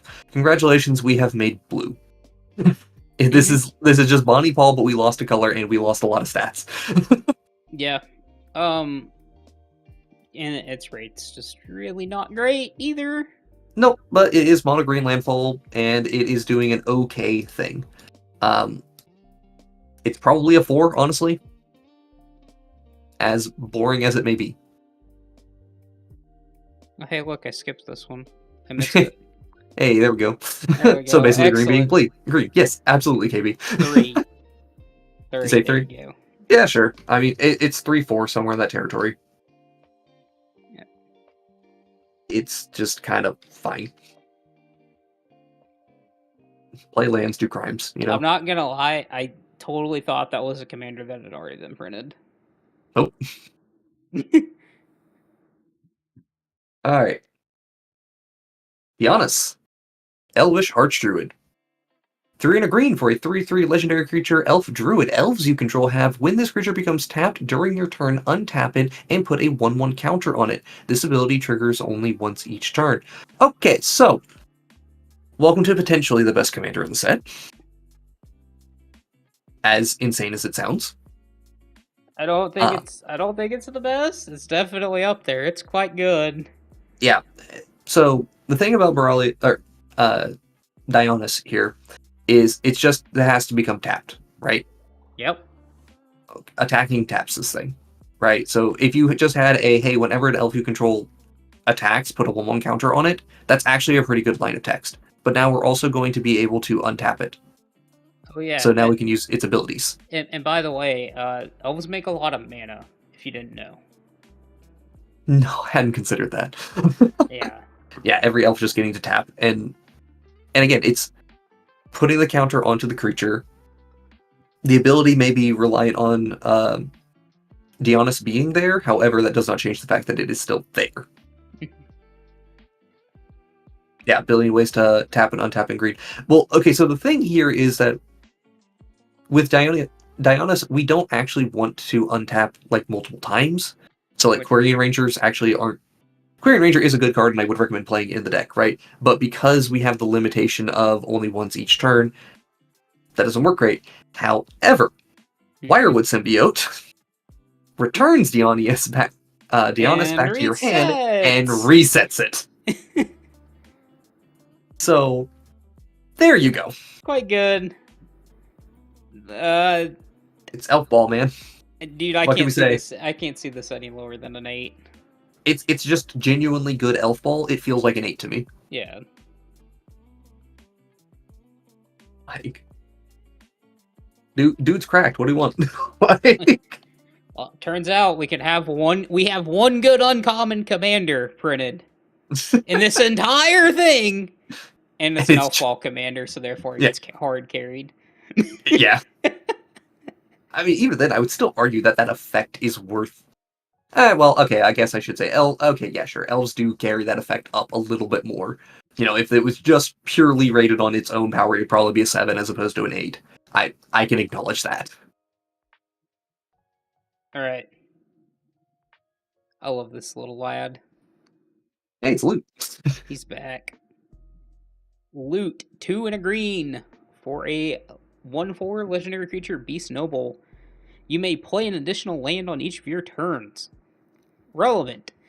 Other relevant thing is 4 green, tap. Look at the top 6 cards of your library. You may reveal a creature card with mana value less than or equal to the number of lands you control from among them. Put it onto the battlefield, and then put the rest on the bottom in a random order. I heard Cannon is a pretty good activation, normally. Mm-hmm. That's pretty much, this is just strictly weaker Cannon in terms of activation. Mm-hmm. And it's also like a Babby, like Azusa Lost But Seeking? Yeah. Okay, so, hey, have you ever wanted to keep a 7-land hand and it be a good keep? Yeah. Like, here's the important math on loot. Turn 3, you play loot, and then you get another land drop that gets you to 4 lands. You go into your next turn, you play 2 lands, and congratulations, you now have 6 mana to activate loot on turn 4. You literally just, you can literally keep a hand with like 6 lands in it, and it be good with loot. Because you can just rely on loot to try to get you something. It may not be the most powerful effect then, but it's good, it's consistent. This is your 6 lands plus a burgeoning insta-keep. Mm-hmm. There you go. Yeah. And then on top of that, right? So there's one other like small detail that I find useful about loot, and this kind of goes into the Golos problem, which is, okay, loot comes down, you kill loot. Mm-hmm. On the following turn, they pay 5 mana. They play their land, pay 5 mana, play loot, play their land. You're in the same spot you were in before. Yep. So just killing loot, at least in the early game, is not necessarily enough. In the late game, of course, that's perfectly fine. Mm-hmm. And to be fair, we are also in another situation where this is like just kind of generically good overall. It's powerful when you get both ramp and card draw in the command zone. Yeah, and you consistently play this on turn 2 as well. I will pour one out for the Tireless Pilgrim, but it will be on their grave.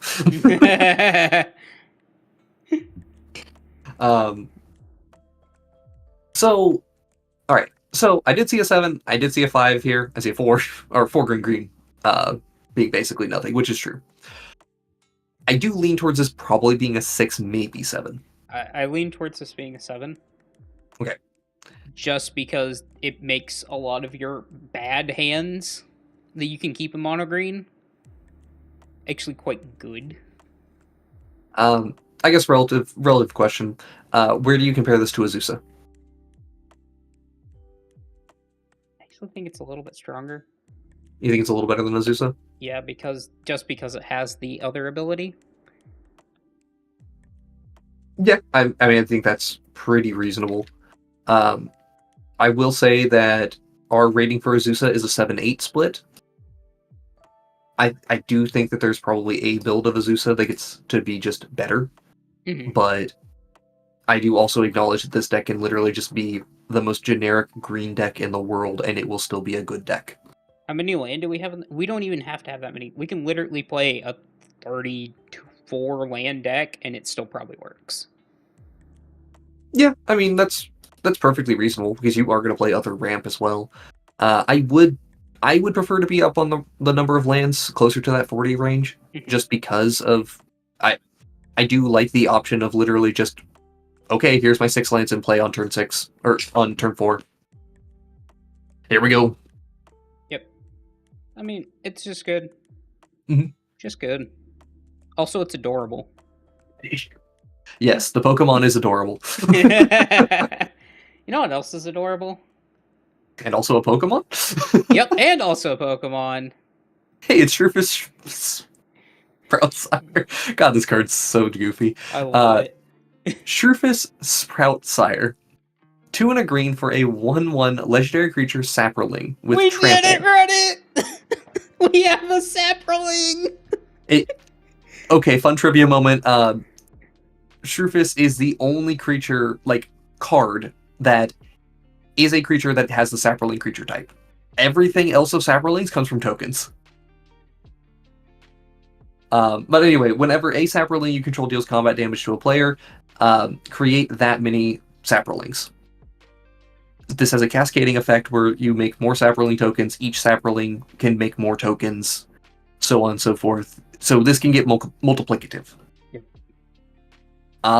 It's actually pretty solid, because like, yeah, turn 1 Manadork, turn 2 Shrufus, turn 3 Swing, make a token, along the way make some other, generic 1/1, it doesn't matter, you play Tindershoe Triad. Like, shut up, Kelvin. Kelvin? Up shut on the changelings nonsense here. This is the one true Saproling, okay? Get your actually out of here. Alright. And if you want to just play this as like full-blown fungus, which, I mean, to be fair, that's probably the best way to play this, is some varying degrees of look at the fungus. Oh yeah, it's all coming together, Jason. Yeah, like, I'm looking at this Utopia icon, and I'm like, man, I don't like playing a 1-mana 0/2 that doesn't really do a lot, but at the same time, I'm like, but you do make a Saproling eventually, and that might just be worth it. You get to play hit card Verdant Embrace. Yep. Yeah, just make a whole bunch of Saprolings. Unironically, I'm gonna check this very quickly in the Instance and Sorcery section. I do think this is a deck that does want a couple of combat tricks. Sure. I don't think you need a ton of them, but I do think you need a few. For example, I think this is like a really, really good Mine of Old Krosa deck, because you just want something that protects your creature plus makes it large. You don't need to just hit it with like an actual giant growth, but like I can see a legitimate argument to just play giant growth in this deck. Yeah, I do see Overprotect here, so somebody's on that at least. 17% of the decks are on it currently. Actual factual giant growth, 10%. Well, there we go. There you go. Neat. Yeah, Invigorate's actually the card I was really thinking, like, yeah, +4/+4 for 0 mana. Vines of the Vastwood. Yeah, Vines of the Vastwood is the one I really want, because Mind of Old Krosa is like +2/+2 kicker, +4/+4, something like that. Also, so that was not the card I was thinking of. You know what Saprolings are really good at? Making more of them? Making more of them and getting themselves buffs to make even more of them. Yeah, there's a decent amount of doing that here. Like, there is Anthem's the deck for Saprolings. Yeah. What about Eldrazi Conscription? Yeah, actually, like, I can see a legitimate reason to play Eldrazi Conscription in here. You're not great at, like, cheating them in mid-combat or anything like that, so you are just hardcasting that thing. Green extra combats. I don't believe we have an extra combat in green. There is a extra turn spell in green in Seed Time, but it is not worth playing. Hit that green extra turn spell Seed Time. It bad. It real bad. It's real bad. Yeah. Like, I don't know, Shrifus is good. Like, it is a good card for sure. Somewhere in the 5 to 6 range for me. I think it's like a 6. You just have enough. I think you have enough Anthems and enough ways of just making shitters. Because, friendly reminder, mono green shitters is just Saprolings. Yeah, my only issue with Shrifus, and like, I feel like Shrifus is almost reliant on getting the first attack in. Because there are not too many cheap ways of making Saprolings that you would particularly want to play. Sure. So, like, it's a little iffy, but it's probably not so bad that we would give it any less of a rating than, like, a 5 or 6. Again, like, 6 is probably correct. Seed Time works 40% of the time. Every time? Okay, fair. I was going to say, if I didn't see that every time, I was about to give you the bonk. True. 40% of the time it works every time. Sure. I'll give Shrifus a 6. This is a little bit of a benefit of the doubt situation. I just think it's neat.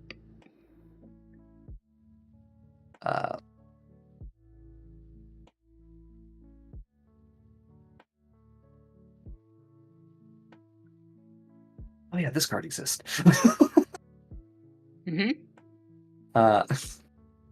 Yep. Okay. It does. It certainly does. Alright. So, sorry, writing a quick note. Satina, speaker of the Tajuru. She is 2 and a green for a 2/2 legendary creature Elf Scout. Whenever she enters the battlefield, search your library for a basic, put it onto the battlefield tap, and shuffle. And whenever she attacks, you may return a land you control to its owner's hand. If you do, put a 1/1 counter on target creature. It's alright. I mean, it's alright, like... Overrated as fuck. I mean, hey, look, it's a 3-mana creature that enters the battlefield and immediately ramps you. We just rated that so highly. Yeah, about that. It's somewhere in the 3 to 4 range, yeah. About that 3-mana creature that ramps you immediately. Yeah, it's just not really enough to work with. She holds back her deck more than anything. Yep. Alright. We are done with monocolored. We get to do more interesting things. We do. Finally out of monocolored. Alright. Bird is the word, Jason. Yes, it is. Alright, so Kaikar. Kaka. Kaikar Zephyr Awakener. 2, a blue and a white for a 3/4 legendary creature, bird, wizard with flying. Whenever you cast a non-creature spell, choose 1. Exile another target creature you control, return to the battlefield under its owner's control at the beginning of the next end step, or create a 1/1 spirit token with flying. Yeah.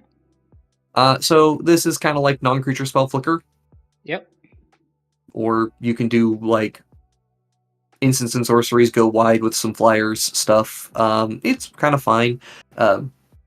No, this is not as good as original Kaikar. No. It's pretty solid though. I mean, it do be making 1/1s, which is not irrelevant. It also do be flickering things. It do be making the 1/1. I forgot Doubt Report Mage kind of just improved all the flicker decks a little bit. And we just get to play like generically fine cards that help round out. We get to play like cantrips and they be reasonable in the deck. I hate this card, by the way. I Really? lost 3 of my 4 rounds in my pre-release to Kaikar. Actually tilted. Just hard tilted by this card. Unfortunate.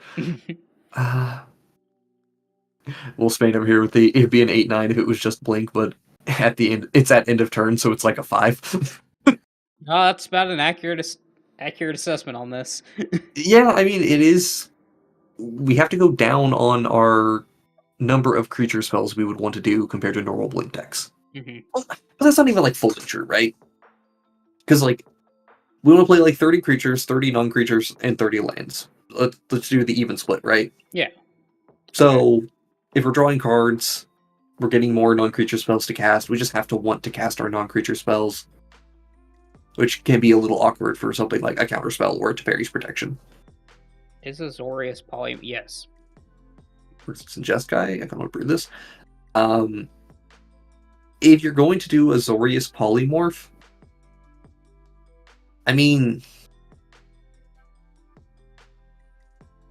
the problem is why the Jeskai Kaikar is functional with Polymorph is because we can make mana real easily off of the getting red.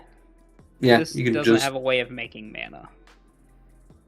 Yeah, this not giving you the option to make mana is an issue, and there's not too many. Again, it's non-creature spell, so we're not limited to instants and sorceries, which is really important. It is still probably a 5. It's another one that I'm almost like maybe a 6. It's so close. Yeah. It can almost get benefit of the doubt. That's how close it is, but I just got something pulling me back to a 5. I don't know what it is. Well, here, let me check Afara real quick. Because I like this more than Afara. Yeah. Maybe Afara at a 7 currently. It's like a 6. I think we can benefit of the doubt this into a 6. Okay. That's fine by me. Like, you're not going to see me complain about that. No, it's a little awkward. But there's enough range of things you want to be doing here, where there's also like 2 distinctly different decks here, where one is very focused on the flicker, and then another one is very focused on the tokens, and then there's somewhere in between. And that's where most of these decks are going to be. Yep. I think that's just enough options that I'm like, yeah, you know what? There's probably something here that I miss. Yeah, of course this would be a Hullbreaker deck. Yeah, that would be generally how you would play most of these types of polymorph decks. You just play a Hullbreaker. And the thing is that if you wanted to do that, there's a significantly better option in just playing Shorekai. But like, at least this is a different flavor of it, right? All right, Jason. Mm-hmm. The Azorius commander likes big butts, and they cannot lie.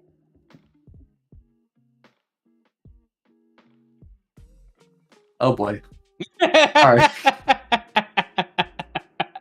Alright. So, Plagon. Lord of the Beach. 2 and a blue for a 0/3. Legendary creature Starfish Wizard. When Plagon enters the battlefield, draw a card for each creature you control with toughness greater than its power. And you may pay 1 hybrid blue-white. Target creature you control assigns combat damage equal to its toughness rather than its power this turn. Okay, so let me very quickly go back to a card we just talked about not too long ago. Mm-hmm. Our good old mono blue guy, the Illusion guy, who enters the battlefield and draws cards equal to like number of a specific creature type, right? Mm-hmm. That thing was 6 mana. Yep. 6 mana for that. Yep.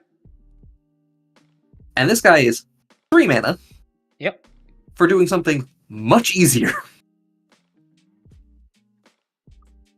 That being said, though, anybody playing Defenders in this deck is actually just walking into the trap. Yeah, that's the tricky thing, is you don't actually want to play too many Defenders. Now, my beloved here. Cherix, though. My beloved here. Honestly, this card is just like, you're going to play a lot of really bad cards to make Plagon work. Plagon's fine. Yeah. It's honestly quite easy to play a good number of cards with more toughness than power. And you just get to play the same flicker stuff you would want to play anyway. Ooh, Council of 4. Hello there. A card that always impresses me more than it should. Ooh. It's... yeah. Hey, Kelvin, going back to that whole thing. Also, there's a lot more polymorph effects that red gives you. So, yeah. But yeah, you get to play like, for going back to Plagon here, Plagon. I don't know how you say this card's name, man. Yeah, you just get to play a lot of like solid cards. Plenty of butts. Unironically,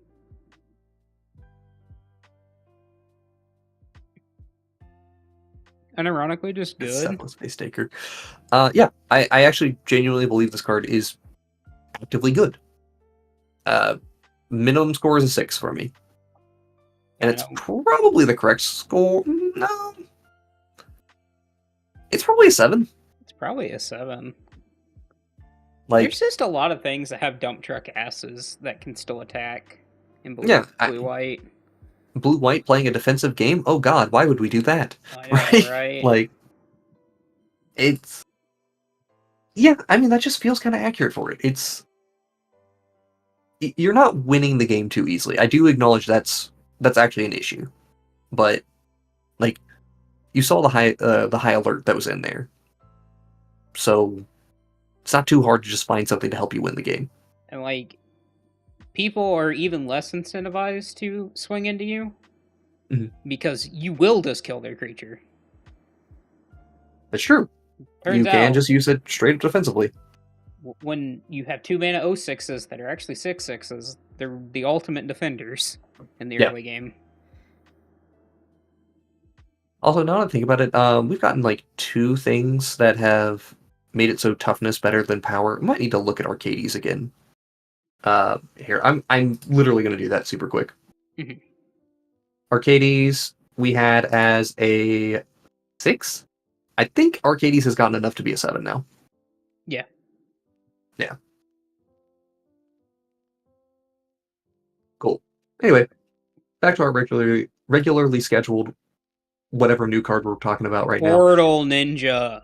Oh god, this thing. I'm going to read this because you're going to hear my disappointment with every word. Takeo the Patient Avalanche.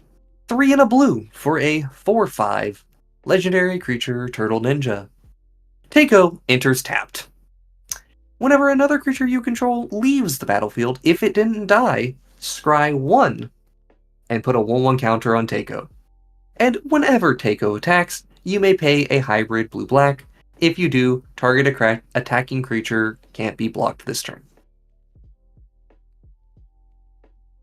That's really bad. God, this is so much work for so little benefit. This is so bad. Okay. Acknowledgement here of a 4-mana creature that can essentially maybe get a 1/1 counter on itself every turn and make itself unblockable, right? So it can hit for 5, then 6, then 7.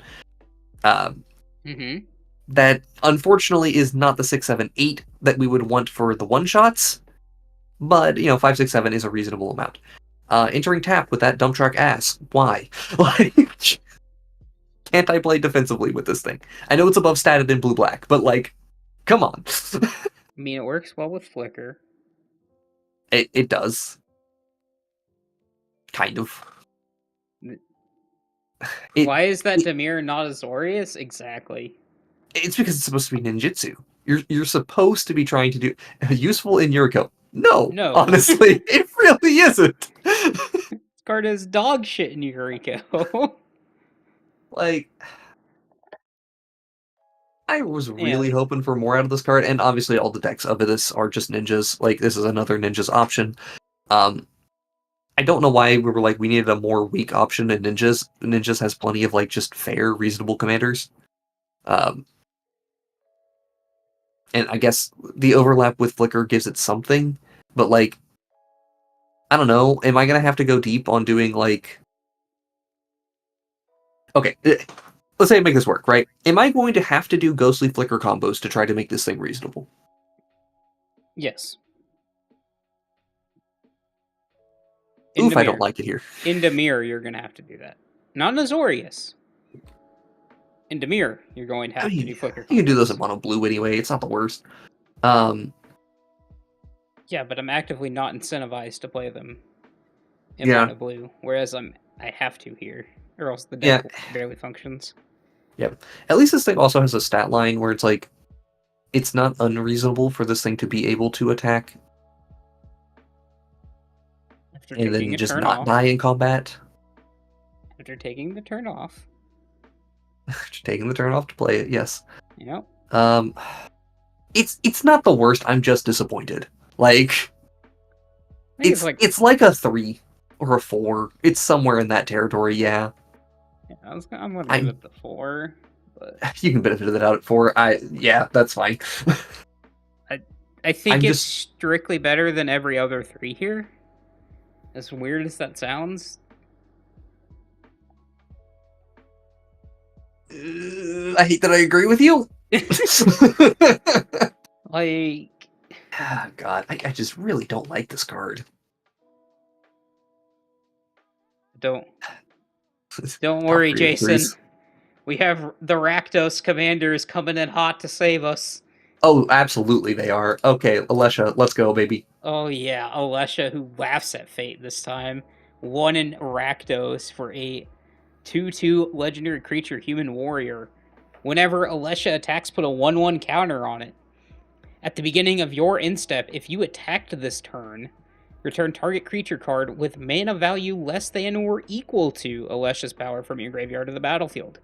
Notably without a finality counter this time. Mm-hmm. For at least comparison to Mirko, right? Yep. God, this card's good. This card's good. This card's just good. Yeah, like Alesha, who lives in my dreams.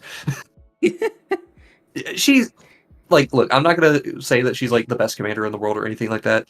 I still think she still runs relatively like middle of the pack-ish to above a little above average, right? Mm-hmm. But the design's awesome.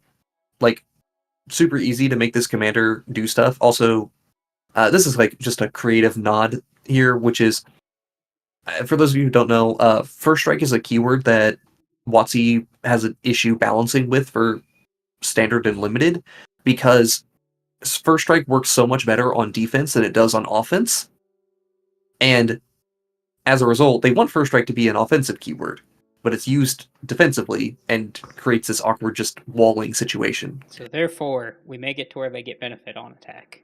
Correct. They get the benefit on attack, which encourages them to use First Strike aggressively. Yep. Which is awesome. I love this card. I genuinely love this card. Yeah, she's great. And it's pretty good. Like, the ability to just, like, attack. I've seen a couple of lists for Alesha at this point. I haven't played against it yet. But I've seen a lot of, like, just looping of plenty of Fleshbag Marauders and things like that, right? Yeah.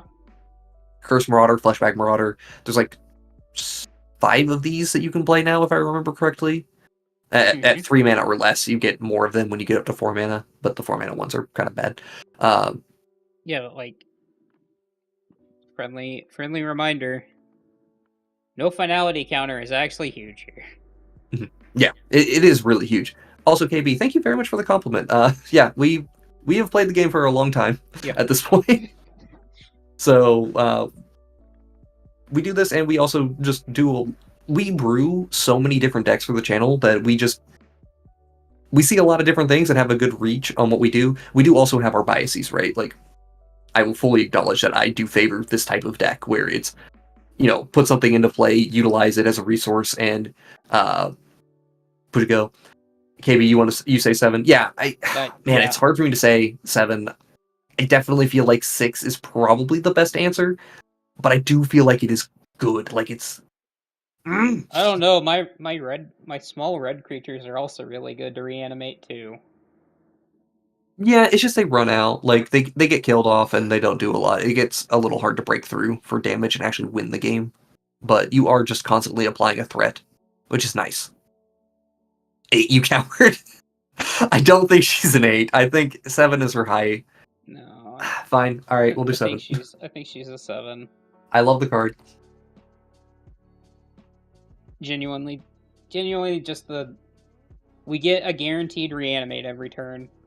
Yeah, essentially. At like 3 mana is pretty big.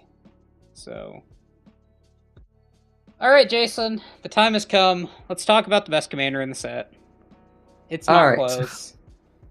Yeah, it's probably not too close. Evereth, Viceroy of Plunder. 2 and a black for a 2/2 legendary creature, vampire soldier with flying. You may sacrifice another creature or artifact. Put a 1/1 counter on Evereth. If the sacrifice permanent was a treasure, Evereth gains lifelink until end of turn. Activate only as a sorcery. When Evereth dies, you may pay 1 and a black, and when you do, Evereth deals damage equal to its power to each opponent. Okay, so all those things about Rakdos Sack that makes it, like, good? Yeah, what if we crank it up to 11? What if we crank it up to 11 and just put it in the command zone?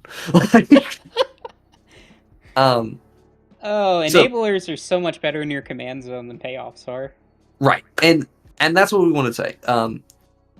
If you haven't heard us talk about Azorius aristocrats before, it may surprise you that we say that Bartolome del Presidio is the best Orzhov aristocrat commander. Orzhov, not Azorius. Orzhov. Yeah. Sorry, Orzhov.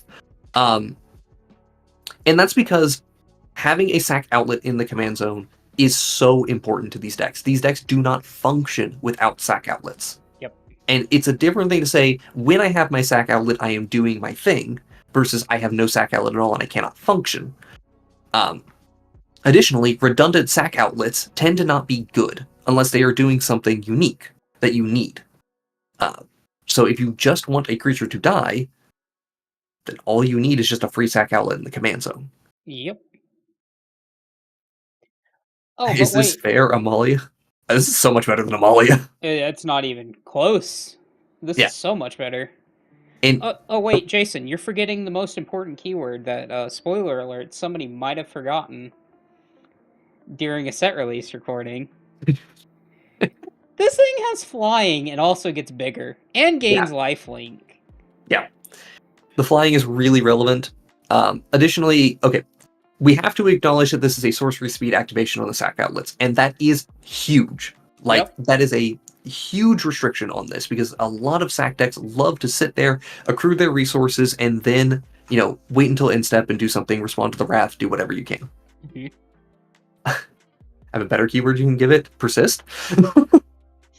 But, infect. Yeah. I mean... you can throw infect on it. It's pretty easy to do that. There's a lot of ways to do that in mono black. And Pioneer ban list says otherwise. Well, good thing we're not playing that format. Yeah, good thing we're playing an actually relevant format to WotC, so... Mm-hmm. And then, to top it all off, if you do have redundant sack outlets in the deck, which you will want some of, congratulations, you now have just the kill switch in the command zone with Evereth. Yep. Yeah. You can also give her lifelink and then do it. Yep. Friendly reminder, flying is a good keyword. It is really easy to just out of nowhere get this thing on like turn 4 or 5 to 7 and have a clock on people. Yeah, and to make it even better, right? Yes, this is 3 mana versus 2 mana when comparing to Bartolome, right? However, it's 2 generic and a black. Mm-hmm. That's Dark Ritual. Like, that is Dark it Ritual. is so easy to cast this thing early.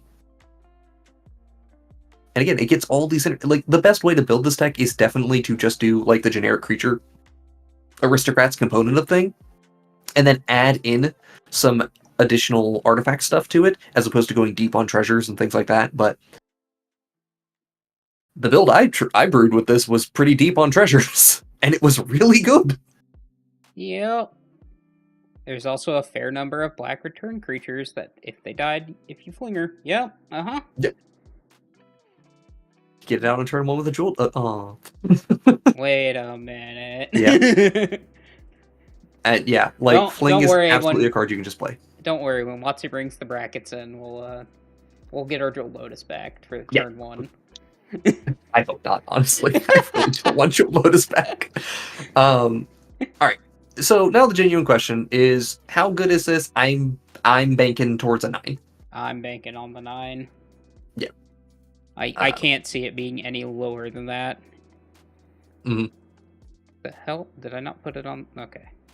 It'll be a 9, don't worry. Oh, we forget Everett this one. Yeah. Dude, okay. I swear, Scryfall, well, it may just be the anime arts. Mm-hmm. Because there's so many existing cards that have anime arts, so it's like, this is why I like them being extra special treatments and not the only treatment. That's fair. This is a genuine complaint to WotC and nothing else. God, this card's good, man. This card's so good. Free sack outlets in the command zone are just glorious. They are so important. Good night, Kelvin. Alright, see you, Kelvin. Oh yeah, I don't have much more to say on her. She's just really, really good. And I would be surprised if I determine that there's any other commander that we talk about today that's better than her. We will talk about one because we are going to have enough time for it. Ooh. But they will not be from Foundations. Fair point. Okay. Well, let's get into our next one. Slenza. Good old Slenza. I like this guy. God, I wish Beast were better. Slenza the Spike Stampede, 4 and green for a 5/5 legendary creature Beast. Beast spells you cast cost 2 less to cast. Each other beast you control enters with an additional 1/1 counter on it. Whenever Slenza or another creature with power 4 or greater enters, you may pay 1 and a green and have Slenza fight something. Mm-hmm. Something I didn't know whenever I played this does not have to be your creatures. It just says whenever a creature. I completely missed that. Yep. Oh, that's so good, actually. Yeah. Oh, that's a huge dynamic we missed. Oh, shit. Yeah. So this card is actually infinitely better than I made it look, and it already looked not bad. Oh my god, I completely missed that it did not care about it being your own creature. Yeah, I found that out on Reddit earlier today. It's useful for some things. Okay, yeah, Slim's was a lot better than I thought, actually. Yup. Okay, we can. Power forward greater does not happen with all the cards that your opponents have, and you're not always going to hold up mana to respond to it. But if you are just sitting there not doing anything, and the mono green player is doing things, then you can just start fighting things down. I don't know, Jason. There's a lot of 4-power creatures that happen to be commanders. That's true. And this is just let that sink in. There's a lot of 4-power commanders that you can just immediately kill. Jesus Christ, Slenza. Okay. Okay, balancing factor of Slenza. Beasts are not great. Uh-huh. That being said, there are some pretty good ones. Yeah. Loot, notably. It's very good. Beast. It's a beast. Kona's a beast. That's quite good. And also already 4 power at base, which is really nice. Quartzwood Crasher. Insane. Huge. Elder Gargaroth. Actually insane. This is the most cruel card ever. Yeah, pretty much. Yeah, it is. Hey. Mana reduction, big fight. Our beloved questing beast. Okay, so this is relevant though. Mm-hmm. That we are saying how quickly we got to, hey, we need questing beasts in the deck because that's actually like one of the better beasts we can play. Yeah, no, that is relevant. It is being that is a bit of a weakness. Mm-hmm. But since basically getting to add a fight effect to the cost of any beast spell you cast is really nice. That being said, there's a lot of quite good beast. Mm-hmm. Yeah. The big downside of Slenza is no card draw in the command zone. Yep. But we have removal in the command zone. We have the other important factor of building your commander deck. Yeah, and we have ramp specifically for beasts. There's like a solid just 10 to 15 that are good.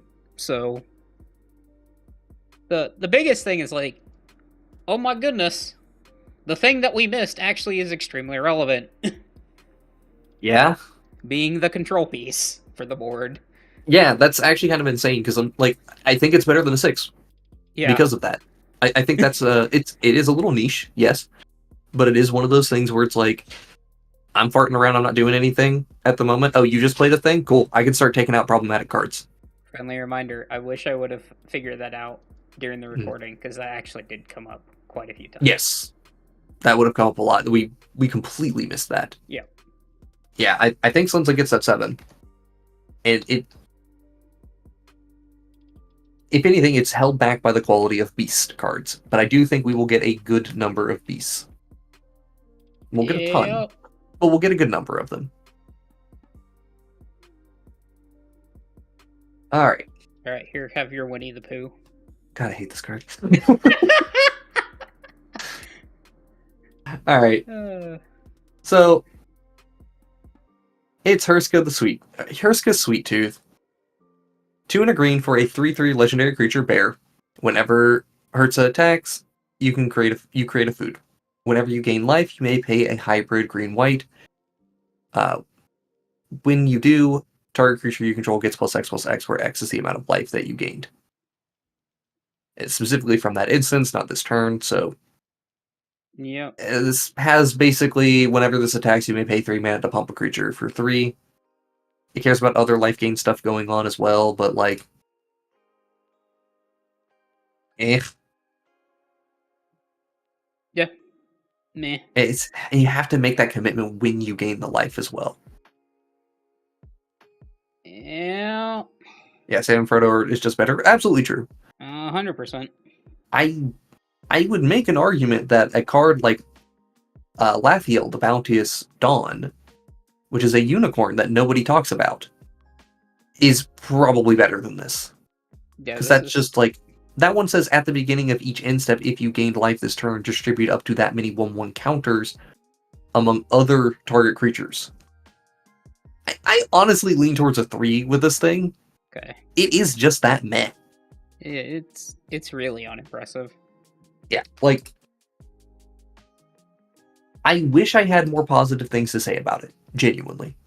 Yeah. Because it does do this cool thing where if you gain a ton of life at once, it's doing something kind of neat. Where you can get these big effects, these big plus X's. But again, it's whenever... Now, Slinza has me double-checking wording to make sure I'm not missing something. Like, no, it's each you gain the life. You gain the life, you pay the mana, and then you get the buff for just that amount of life that you gain in that instance. Yes. And the food token stuff is not that relevant. Nope. It's fine. It is a source of life gain. It is something that's going to help trigger your instances of life gain.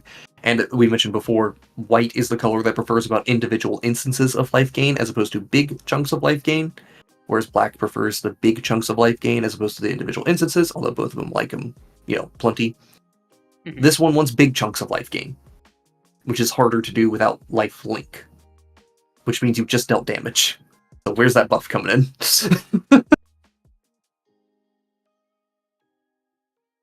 Right. you gain the life, pay the mana, get chumped by a token. Yeah, that's true. No trample or any form of evasion here.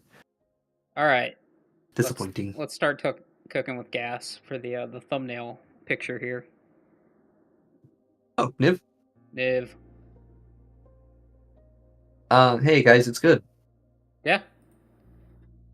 All right, Niv Visit Visionary for a blue and a red for a 5/5 legendary creature dragon wizard with flying. You have no maximum hand size, and whenever a source you control deals non-combat damage to an opponent, draw that many cards. Storm. Yep. Combos with other Nivs, which is funny. 9 play all the Niv Mizzets. Except for the 2 that you can't. Yeah. So this is a Niv that doesn't require... Okay, so other Nivs want you to play really far into Spellslinger, which this one, doesn't require you to. You can actually just play a Punisher deck if you wanted to. Yep. Now, granted, I would be a little careful because you do need to draw those cards, and... What? Yeah, baby, we get to play Razorkin Needlehead! Right. Let's go! You do want to find ways of, killing your opponents and then in response to, do the damage in response to your own triggers, draw more cards, or, do the damage as well, because, there is a chance you do mill yourself. That's actually a real problem with this deck. Yep. But, I mean, that's been an issue with Niv decks in general. So, it's more of the same out of Niv. It's nothing too different. Yeah, but it is different enough because you can do those Punisher style things. This feels exactly like the other 6 mana Niv. Oh wait.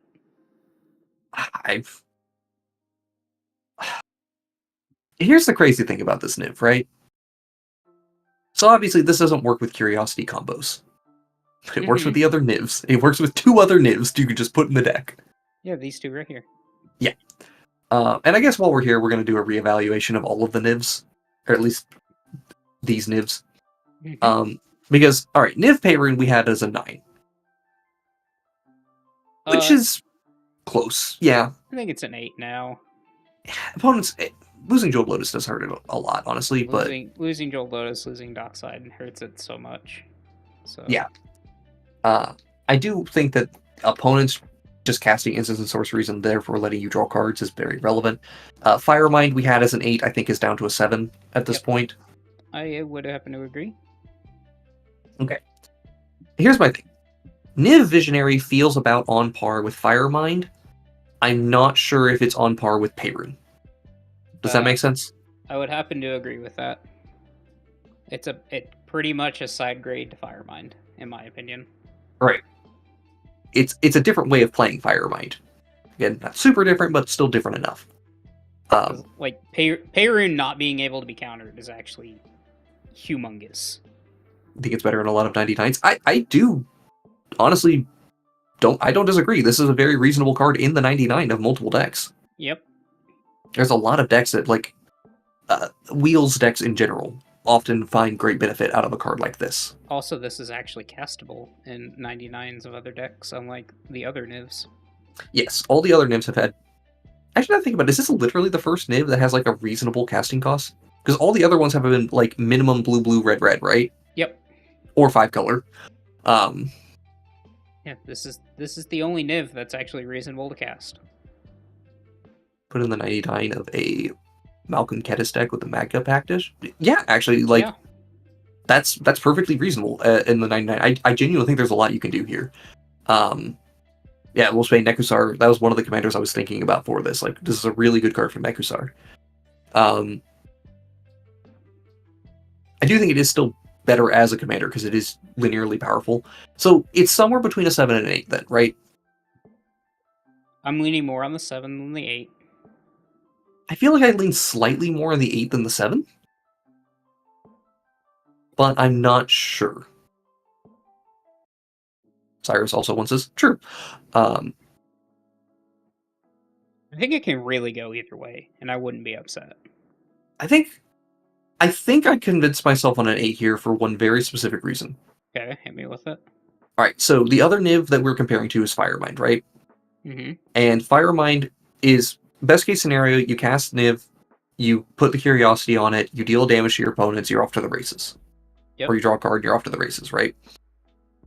This one lets you play your piece, like, it lets you play your Razorkin Needlehead, right? You ran that out, that thing's been sitting in play for a while, you cast Niv, you've drawn 3 cards over the course of this turn cycle. Yep. I think that floor is what I like more. And that casting cost. Like, being able to Seething Song into this thing is really, really relevant, actually. Yeah. No Crypto Lotus or Dockside, thank God. But, I mean, still great. Still very good. So, is that enough for me to convince you on the 8? And it's still 6 mana and doesn't do that much. Is it counterable? Yes, it is counterable. But we are, blue-red. So, like, fighting back is not the worst. Once you draw a lot of cards, you can just play a control game and you're really good to go. The problem is 95% of the time you're tapping out to cast this thing, and then it's sitting there doing nothing. This one, unlike all the other Nivs, actively sits there and does nothing. So...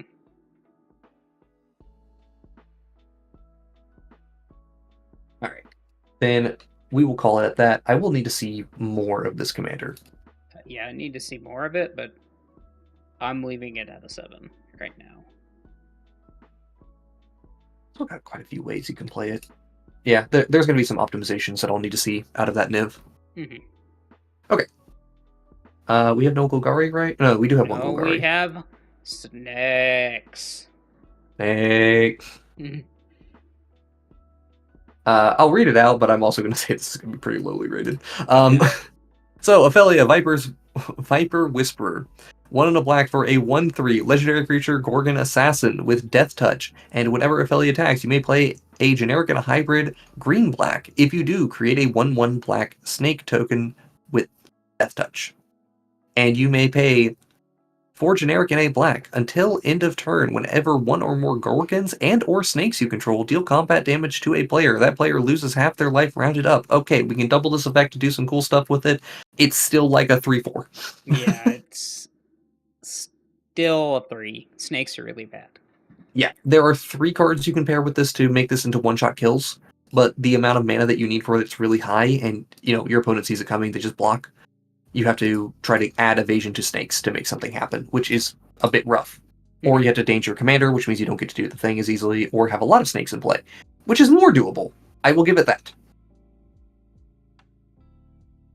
There's like one build of this. It is no flexibility. Also, did we miss... Oh, no, we have a Linda. We still have a Linda to do. We still have a Linda. Is Patrick getting support? She deserves it, man. Patrick's cool, at least. Yeah, we can talk about Alinda right now. Don't you worry. Yeah, Alinda. Let's get the correct art here. Thank you. Alright, Alinda, Saint of Dust. 2, a white and a black for a 4/4 legendary creature, Vampire Knight. With lifelink and hexproof from instants. As long as your life total is greater than your starting life total, Alinda gets +1/+1 and has Menace, as long as she gets an additional +5/+5 as long as her life total is at least 10 greater than your starting life total. 10/10s with Menace are pretty good, and life. Yeah, get yourself up to 50 life. You have a 10/10 with Menace, lifelink, and hexproof from instance. This thing is actively a threat the turn it comes down. Yep. 5/5 with Menace and lifelink. So this was the deck that I built and played for our set release video that came out this week. If you haven't seen it, go watch it. It's cool. Mm-hmm. One of the characteristics I will say of this deck was, okay, let's talk strengths. She's 4 lifelink. It's pretty easy to get yourself above your starting life total early, so her to be a 5/5 lifelink with Menace. People don't want to block that pretty early, so that's pretty good. And once you get to that 10 life, you're in a really great spot. But she's not a commander that you care that much about getting her down early, and you're not really, like, hardcore built around her, right? You just play the life gain synergies, and when you're ready for Alinda, you play Alinda. Mm-hmm. Which is a benefit and a weakness to this commander. Yeah. She's interesting. She's definitely interesting. I like her as a deck. I don't think she's that strong. I think you're getting carried more by the generic life gain just being annoying now. Correct. It's gotten significantly better. Yeah, and like that casual, right? And like that casual game that we played before, where I won off the back of Veto, for example. Yeah, I was not afraid of Alinda at all. Right. The only thing I cared about for Alinda was that she was going to be 10 power that triggered Veto, and that did the big thing, right? Yeah. Also, I do have this deck built currently, and I have it as a slightly lower power level because I didn't want to just go full force into all of the combos. I think if you go really deep in the Sanguine Bond stuff, you have a stronger deck than what I was doing. Definitely 5. I think I don't think I can put it higher than a 5. I don't think I can put it higher than that. It's... Yeah, I want to give it that 6, but I can't. Yeah. It's one of those things where it's like, the life gain deck stocks are just going through the fucking roof. Mm-hmm. So we keep getting cheaper, more efficient life gain cards for some reason. But, and to be fair, though, that would elevate life gain as a whole. Yep. I did also mention before, let's reiterate that same point that I've said like 3 times already. Hey, you know how like life gain decks really like single instances of life gain as opposed to big chunks of life gain? Alinda wants big chunks of life gain. Yep. So getting her set up can be a little bit difficult. You're going to lean really hard into board wipes and things like that. She has no card advantage. Like, she's not quite there.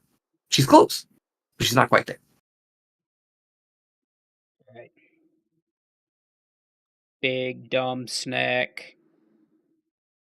Big dumb snack. I do appreciate the big dumb snack. Coma World Eater. 3 green blue.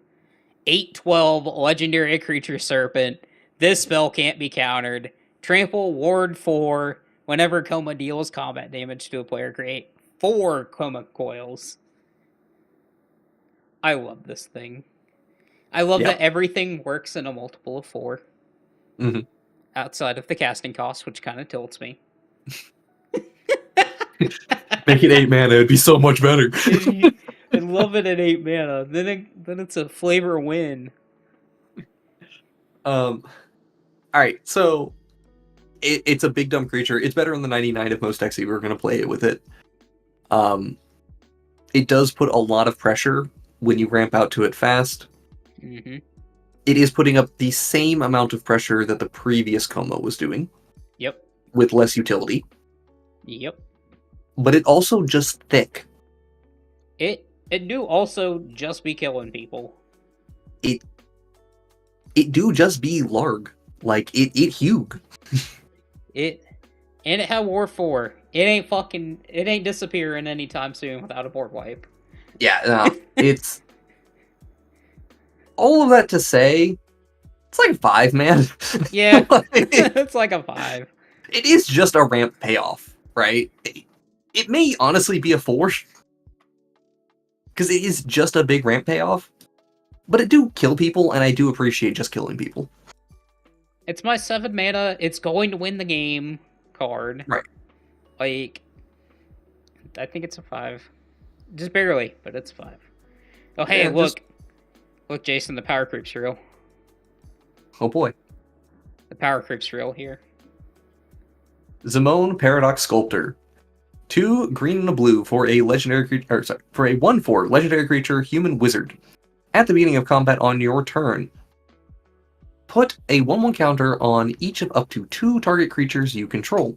Then you may pay 2 mana and tap double the number of each kind of counter on up to 2 target creatures and or artifacts you control.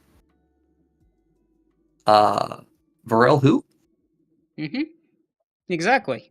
That's what WotC wants you to think. Okay, so acknowledgement, at least if we're going to do like 1-for-1 comparisons on Varel, Varel's 3 mana versus 4 mana. Varel also, again, works with lands as well, which is like nice. Mm-hmm. About all the nice things I have to say about Varel. That's pretty much all the nice things I got to say about it. Nah, so much just solid. Like, I don't think there's a ton. Are there a ton of things that, like, whenever you put a 1/1 counter on a thing you control, you draw a card? I can't recall. There's just, like, the Fathom Mage. Yeah, there's Fathom Mage. There's Fathom Mage. Yeah, so it's just, like, simple 1/1 counters. Yep. Just a good deck, honestly. Yeah, it's a good deck. It's... Something Peer and Toothy, yeah. Yeah, that's fair. Peer and Toothy is a really good card, or really good set of cards to put in here. And there's a ton of legendaries you can put in here, so there's probably some, like, weird Legends deck you could do that could make this even have an extra option. No card draw. That's fine. The 1/1 counter stuff is a little lacking in card draw up front, but, you know, you can still do stuff. Mm-hmm. Double encounters is big.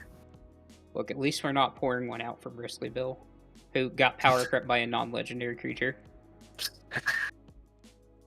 Close to power crept by a non-legendary. Yeah, I mean, this is like 5/6 territory. Yeah, I think it's more of a 5 than a 6. That's reasonable. Yeah, it does get pretty good stats. Uh-oh. I think we're still here. Are we still here? Let me check. I hope we're still here. God, I hope so. Well, no, I see the Google bullshittery that I've been dealing with. Oh. On top of the stream. That's weird. Huh. Yeah, I think we're still here. Yeah, stream's still live for me. I can see it. All right, we're good. As long as we're still good. Sorry. Google made some changes to security stuff, and boy, has it caused some issues for us. Specifically me. Yeah. So, anyway. So, we are missing a couple of cards from the list. However, we have a 9 in there that's not listed. Mm-hmm. And we've got a couple other just kind of like medium to low, weren't they? Yeah. Like... What? Medium to low. Alright, now looking at some of these things. We do have a couple extra commanders if you want to talk about them. Yeah, absolutely. We can... They'll require some like detailed conversation, but it's fine by me. Alright, let's talk about the man in yellow himself first. Let's talk about these Marvel commanders, because we actually hadn't gotten to them yet. Oh boy, we're going to avoid talking about WotC for a second. And we're only going to talk about the cards. Yes. We will not talk about the distribution, we will talk about the card. Alright, so Wolverine, best there is. 1 red and a green for a 2/2 legendary creature, mutant berserker hero. Double all damage Wolverine would deal. At the beginning of each end step, if Wolverine dealt damage to another creature this turn, put a 1/1 counter on him, and pay 2 mana, regenerate Wolverine. Jason, this card just actively kills everybody really quickly. Yes. Okay, so every 1/1 counter that you put on him is effectively double damage, right? He already works with great double damage effects as well, so you can double the double damage. So it's not too hard to start swinging for 16, 18, getting up to those really high numbers. And additionally, Regenerate is really powerful. Yep. Regenerate and that's just really easy to swing, as it turns out. Yeah. And that's not getting into, hey, let's just make him bigger. Like, let's make him huge. Let's just pull up. Oh yeah, this great worm. Yep. Oh yeah, the cub. Oh yep. Oh yeah. Does get to work with the 1/1 counter stuff for Ozolith. Oh yeah, Berserk. Yep. Yep. Oh yeah, the Dire Hunt. Yep. Yeah, fight effects and bite effects are both good here. Oh, Caddis. Yep. Yep. Oh, Chandra's expansion. Yeah. Because it does deal double damage. No, that it does. I wasn't thinking about that, but that's really nice. Yep. Yeah. It's just good. It's just good, guys. And this is one of the lower bars that we're clearing. Where are we at? 6, 7? The higher. It's just gonna kill people. You think it does that much? It's very, very fast deck. And that's fair. It also has Regenerate, which, again, not too many people have answers to Regenerate anymore, unless it is exile-based. Yeah. Or you're just randomly playing that Wrath of God in there, Yeah, I'm with KB. 8. Nuke. You think it's an 8? It's a nuke. I don't think it gets that far. I think it hits a 7 pretty well. But... Because, my thing is, you're already going to be potentially threatening to kill one player on turn 4, guaranteed. Actually doing that, this is another deck where pump spells are good, so... Because you can go Mana Dork, Wolverine, and then double pump. You're now on turn 3 in Magical Christmas Land, threatening to kill somebody. If not, it's turn 4. Yeah, it's definitely good, and all the fight effects and bites work well here. Yeah, and keep in mind, if they chump block it, it just gets bigger. Yeah, I don't like how reliant you are on Wolverine to actually kill people, right? This has kind of the Voltron issue for me. Yeah. And whereas other Voltron decks, they can invest in resources that will, at least for the equipment decks, right? You can invest in something that'll stay in play. This is, we're relying on pump spells. A lot of this is pump spells. Or fight effects that are one-off spells. That's quite iffy for me. But I also think that we have enough overprotect effects in the game that it's true. You can kind of just go, it's basically a wash. Well, I will also say that he just has it built in, right? Yeah. He has the 2-mana overprotect. Specifically the hexproof. Yeah, the hexproof is nice. So. Okay, I will give it that tentative 8. I am still not convinced on that, though. Power Fist. Mage Slayer. Mage Slayer is fucking hilarious. That it is. Alright. Let's go on to our next one. Black Panther. Yeah. The worst of the bunch, but still not bad. Alright, fair. Alright, Black Panther, Wakandan King. This is green and a white for a 2/2 legendary creature, human noble hero. With first strike, whenever Black Panther or another creature you control enters, put a 1/1 counter onto target land you control. You may pay 3 generic mana, move all 1/1 counters from target land you control onto target creature. If one or more counters are moved this way, you gain that much life and draw a card. It's still pretty solid. Yeah, it's pretty solid, and I will fully acknowledge that there are some... Okay, so this is probably a split rating commander. Mm-hmm. Because if you play this the generic way of, like, here's some 1/1 counters, some landfalls, some land synergies, and, you know, making some tokens and doing some things, right? It's kind of just, like, fine. It is an instant speed activation, which is really relevant for, like, just hitting somebody, getting them good. Yep. Then the other thing here is, and it is not easy to do so, if you are able to generate infinite mana with this commander, in this color combination, that will often involve flickering something, which will also mean you get infinite counters onto target land. Yep. Or any of your lands, to which you can then just intermittently add in a pay 3 mana, move counters from the land onto a creature, and then you just draw a card, and you get to do that an infinite number of times. You can draw your deck pretty easily. Right. I do not know how consistently you are able to do that.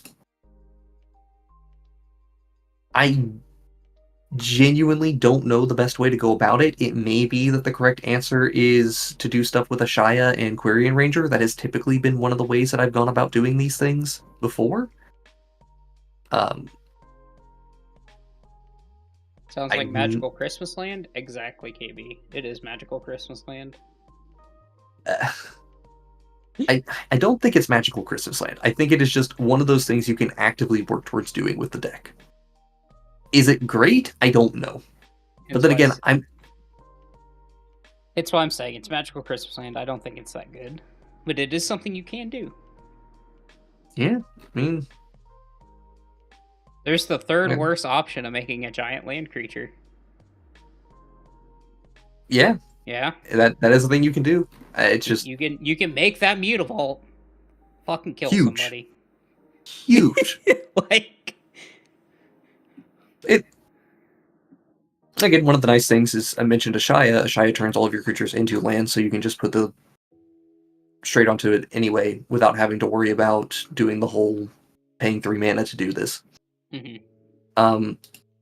It's a lot of hoops to jump through for something that's like, there's this crazy thing that you can do. Realistically, it's a little farther down than I would like. I don't know. Where are we at with this? Like 4 or 5? Maybe 6? I'm on the 5 train for it. 5 train? Yeah, I think that's honestly fair. Keep in mind, I said this was the worst one. It's still average. Like, yeah, all of these commanders are quite good. Are quite good. Mm-hmm. All right, is it time for Mr. Stark? It's time for Mr. Stark. Iron Man, Titan of Innovation, 3 blue-red for a legendary artifact creature human hero, 4/4, flying haste. Whenever Iron Man attacks, create a treasure token. Then you may sacrifice a non-creature artifact. If you do, Birthing Pod out an artifact. Yep. It comes into play tapped. But sure. It's Birthing Pod in Command Zone for artifacts. Where did I put my actual commander of this deck? Simulacrum Synthesizer. Oh yeah, just Simulacrum Synthesizer deck. Yeah. Artifact Pod good. It's my actual commander. Yeah, I mean it's just good. It's good value. Flying and haste means you're getting this effect right away, and you're not really having to seriously risk Iron Man. Plus the treasure token, if you choose to keep it around, but you probably will. It gives you some options for building up extra mana, which can work with extra combat effects to go and chain to get more larger and larger artifacts. And we're also looking at, even though this is 5 mana, it's still going to come out very quickly because you're playing an artifact deck, therefore you are incentivized to play as many mana rocks as possible. Mm-hmm. Because they still chain up very easily. So. Is Iron Man the best? Is it Artifact Commander? No, that still belongs to Joyra. Yes. Like, that's... Unfortunately, I don't know if we will ever dethrone Joyra, and we have her as a 10 currently, so, you know... That is not changing anytime soon. Turns out eggs are just, good, as it turns out. Yeah, and this is just generic artifact stuff. Like I mean that in a positive way here, not a negative way. Yep. You can just do whatever you want within artifacts, so long as you are within artifacts, and you still have to be deeply invested in artifacts. I don't think unless you are doing something really weird where it's like, all I care about is a single 1-mana artifact that is my build around. I think you have to care pretty deeply about artifacts. Yeah. I do genuinely think that this card is quite good. Like 7-ish territory. Yeah, we're gonna say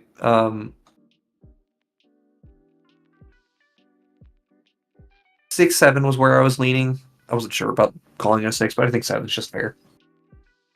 Like, it wants me to play artifacts. Nope. Well, we have support for that. Yeah. Alright, I don't have these on the list. Mark it up to 7, I'll put it on there later. Yeah. Alright, do we want to talk about the big one now, or save the big one for last? Sorry, just answering a question for Wolfsbane. Jorah is just that good. Does she go down a tier with the banning of Crypt and Jeweled Lotus? No, not at all. She was that good, even just factoring in of hey guys, I'm just playing my fair artifacts deck. She is just 4 mana draw card anytime you cast an artifact, which is like the lowest of low bar we can work with, is still pretty damn good. Yep. And then when you start saying like, oh well, I'm just going to start playing all these 0-drops and now really leaning into affinity and things like that, and now I'm playing 26 lands and some nonsense, she just gets better and better.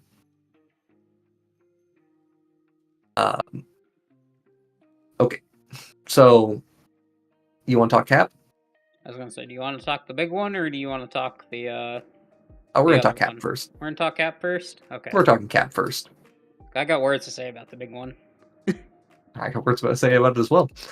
Alright, so Captain America, First Avenger. America. For a 4/4, legendary creature, human soldier hero. Very fitting on Veterans Day. So, pay 3 generic mana, unattached an equipment from Captain America. He deals damage equal to that equipment's mana value divided as you choose among any number or chooses among 1, 2, or 3 targets. And at the beginning of combat on your turn, attach up to 1 target equipment you control to Captain America. Just good. Good. Good. It is just good. Yeah. I mean, it's Arden, but different, you know? It's Arden, but worse, but also is a removal spell, so is it worse? Yeah, like, there's a lot of options. Also, Culture Complete's a funny one. You get blue to your Arden piles, which is actually pretty relevant. There's also a very, very... So there's a very cute thing that's actually maybe like a really real thing with Captain America. Obviously, so there's Excalibur, which is a 12-mana artifact, right? And it has cost reduction effect equal to the number for total mana value of historic permanents you control. There is some sick tech where you can play with, I think it's Helm of Kaldra? Yes. Like the original Helm of Kaldra. Helm of Kaldra. Where when you detach it, you start exiling things. Yes. Yep. So, yeah, Helm of Kaldra has again, I cannot find it here listed for some reason. But Helm of Kaldra has a line of text that says, whenever the creature deals damage, exile the creatures that were dealt damage. It does not specify combat damage. So, if you remove something else while Kaldra is equipped, or Helm of Kaldra is equipped. Sword. It is sword. A Sword of Kaldra. Okay, my bad. Sword of Kaldra. So, that way, now you can just remove 3 creatures every turn. For 3 mana. Yep. Less good Arden for sure. It's like different Arden. I don't know if it's worse than Arden. Well, to be fair, with Arden you get another commander. So like yeah, that's why it's like I think it's different Arden pile rather than better or worse Arden, right? Yeah, and there's a lot of good equipment that you can throw onto him, and it's like this one. there's just plenty of stuff you can just throw onto this, and it's like just good generic stuff that does cool stuff. Yeah. Training Grounds is hilarious in this deck. I didn't even think about that. Yeah. I think this, getting into the analysis side of things, I don't think this deck wants to play the control role. I don't necessarily believe it wants to play the aggro role either. It just can do that. It's a mid-range deck that slants towards aggro. Yeah. Whereas something like, Ardent Rograk is just like, wee! We're gonna fight. That's why I was... Yeah, catch real good. Yeah.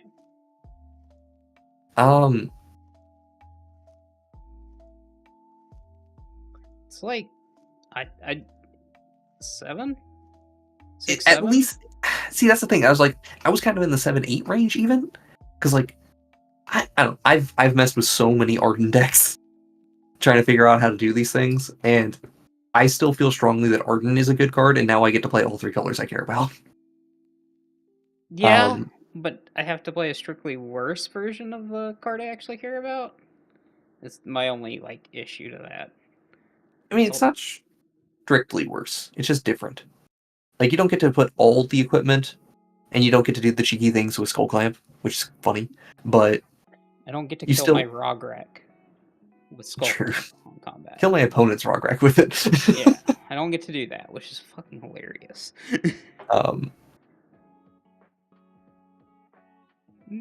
We'll go 7. Okay. 7. We'll give it the 7. It could be... I could see arguments for 6. I can also see arguments for 8. That's the thing about this. It's just how consistently is it able to do its thing.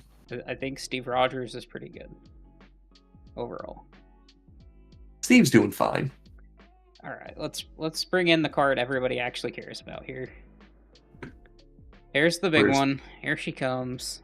The Queen. Let's go, baby. The most overrated card in the bunch, but also the best card in the bunch. And you know I'm not wrong, Jason. You know I'm not wrong. We'll get to the analysis. Alright, this is Storm, Force of Nature. 1 Anteamer for a 3/4 legendary creature mutant hero. Flying Vigilance. And then because she is named Storm, she gives the next instant or sorcery Storm when she deals combat damage. Yep. Okay.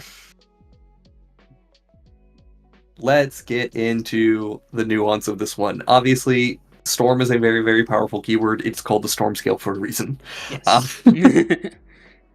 And she is fantastic. I love this card. I love the design of it. She has this awkward issue, and this is a really, really important component of her play pattern. She needs you to Storm in your first main phase, or in response to her own trigger. Yep. Or you need to Storm without using instants or sorceries. All 3 things are hard. They're all doable. They are just hard to do, though. Because one of the big things about Storm decks is, and why this is so relevant for the instants and or for if you're going the traditional route of instants and sorceries, right? You have to do this in... Yes, Spellbreaker Horror works. Shush.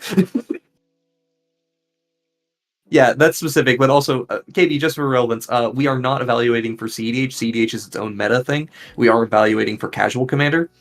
And if CEDH has enough of an influence, we'll see that reflected in the optimized rating. But this is talking about Casual. I also don't know how great she is in CEDH either. Mm-hmm. Yeah.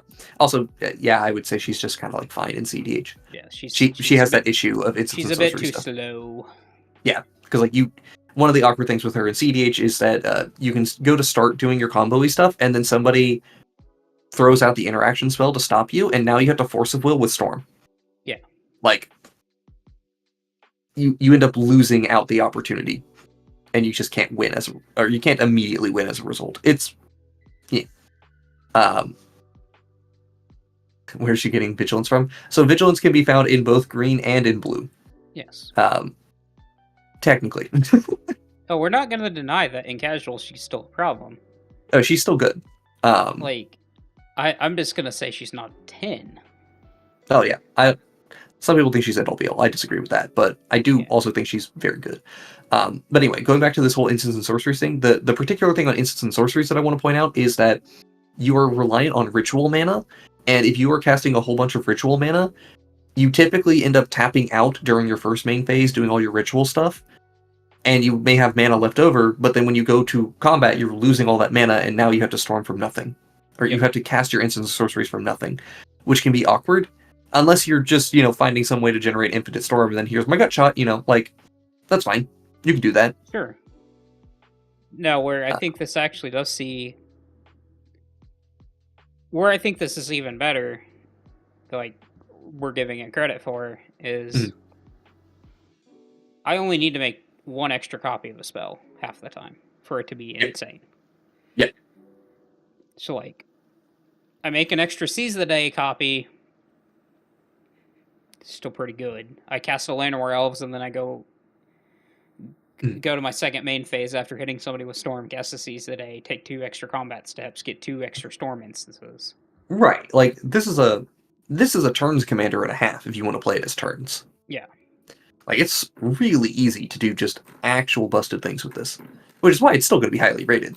Mm-hmm. Or at least I'm going to rate it highly. I don't know, but I'm interested to see where our divide is. I mean, I already told you it's not a 10. So... Oh, I agree with that. But again, like, I don't know. When you're going out strong with the most overrated card in the set, I'm like, oh god, where are we going with this? People are calling this card absurdly broken. I'm here to tell you that it is very good. Mm-hmm. Not broken. Not absurdly broken. Yeah. So this one's going to take a lot of analysis. So let's jump into the EDH page on this, because first thing I want to point out is the way people are building this is traditional Storm. Yep. Right. That's why it's so important to talk about the instants and sorcery side of this. I'm not sure that is better than doing the other builds that are like, I'm going to generate Storm, some infinite Storm in a different way, and then cast an instant to win the game. That way you can Storm in your second main phase and not have to worry about things. But then you're cut off from making your combo work. You have to do it without instants or sorceries, which is just... See, it's hard. Here's the big dumb teamer dinosaur that I want to compare this card to. Yeah, I can see the idea. It feels a lot like Calamax in that it requires a metric fuck ton of setup. Kind of.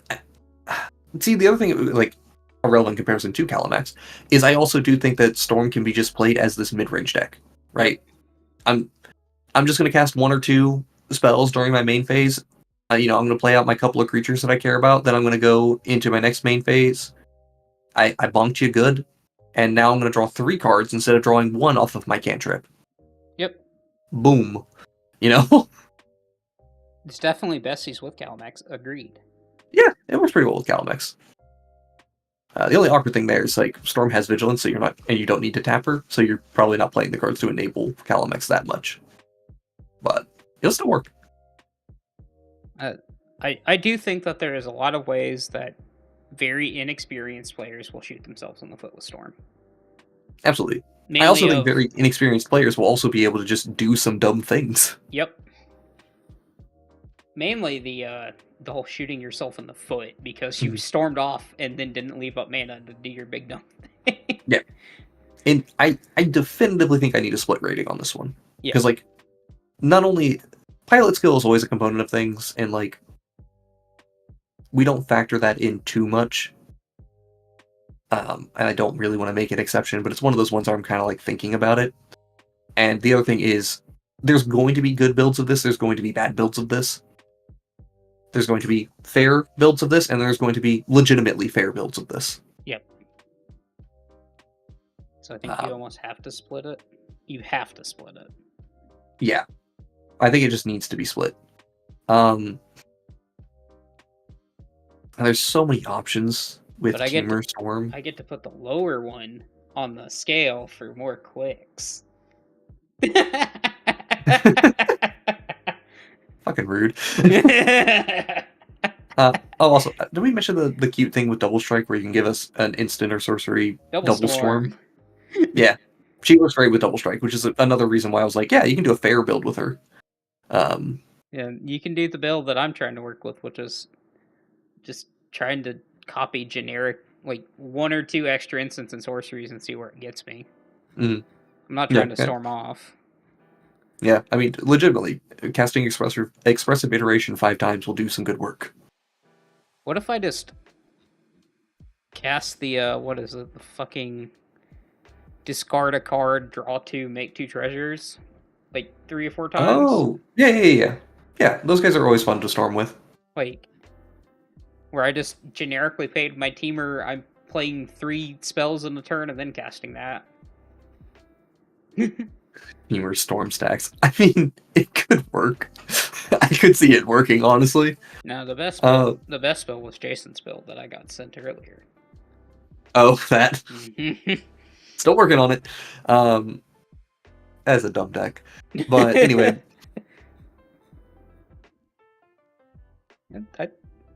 I mean, like, okay. Low floor for me is like a 6. Low floor is a 6. I think average floor is going to be a 7.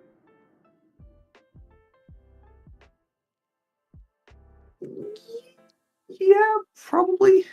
Somewhere in that territory, about a 7. I think optimized scores are absolutely at an 8, though. Yeah. Like, I think optimized builds of this deck are just good. They have their issues, but they're good. She just has just enough clunk to not make her a 9. But like I said, very good, very, very overrated. Yeah, and to be fair, I do legitimately want to make that split of like a full-blown 6-8 split. Then do it.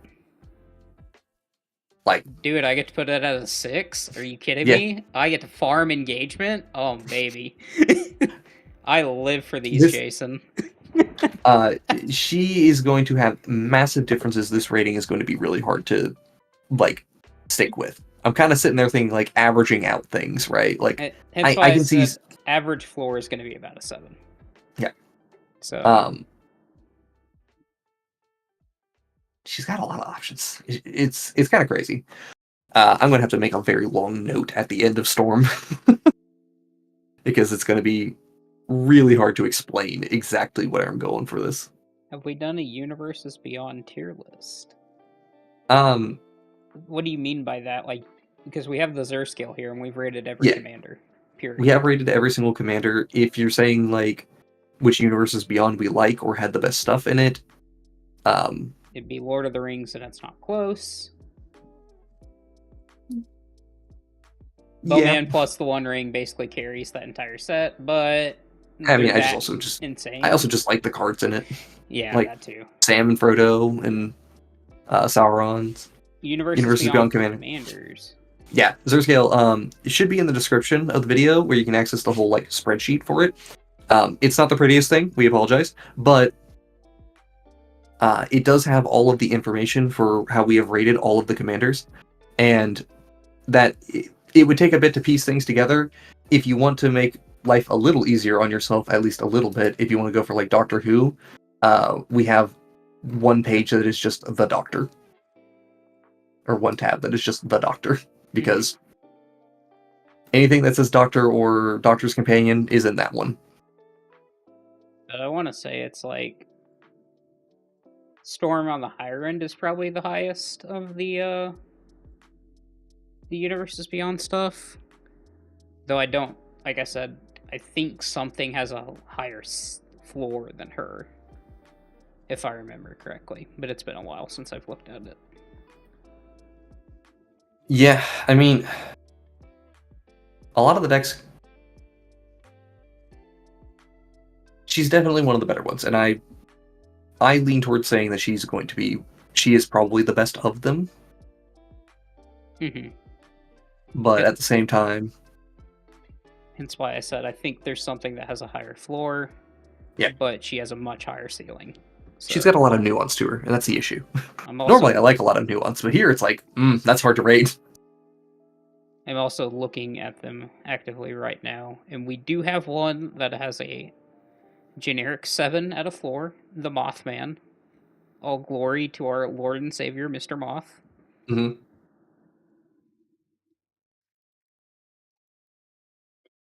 But yeah, we got anything else we want to talk about? I think that's about it. I mean, that should be it. Yeah. So we've gotten through all of them. I get to slap her at a 6 and farm the clicks. I'm ready for it.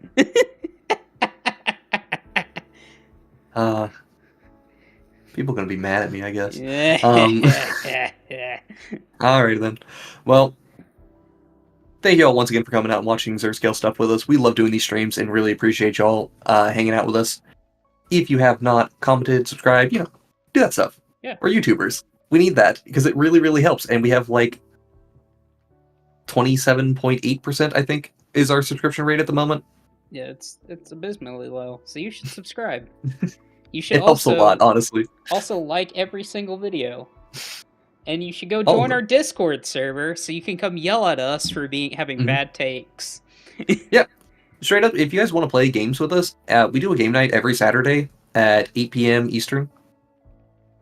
And we just play whatever. Like, you want to play CDH? We got CDH. You want to play casual? We got casual. We usually have... We have gotten to the point where we are pretty consistently having 2 pods, and I love that. Just 2 pods going at the same time all the time. We have a CDH pod normally and a casual pod going. So yeah, if you're ever looking to play that, and I also announce like an hour ahead of time that we will be playing, so you get a reminder as well. God,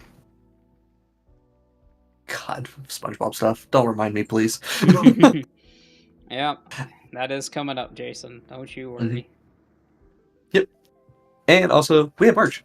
We don't talk about our merch very often, but like straight up, you can actually just like buy shirts from us, and they're really comfortable. I actually really like these ones. I do like their way better than the other guys we used before.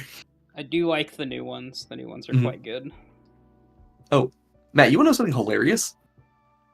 What? All right, so I can't remember what we're using. It's called like Spring, right? Is their current vendor or online vendor for that? Spring. Yep. Yeah. I used Redbubble before, and this is hilarious, right? There was a noticeable difference between the Spring ones and the Redbubble ones. The Spring ones were so much better than the Redbubble ones. They were so much more comfortable. And I was like, okay, what brand of shirt are these? Because I gotta look at, I gotta figure this out. Where can I get them? They were the same brand. Yeah. It was the exact same type of shirt. I don't know what Redbubble did to mess up their shirts. They did something to make them worse. Yep, that checks out. Crazy to me. Anyway, sorry, that was just random rant at the end of this. Anyway, bye. See you guys.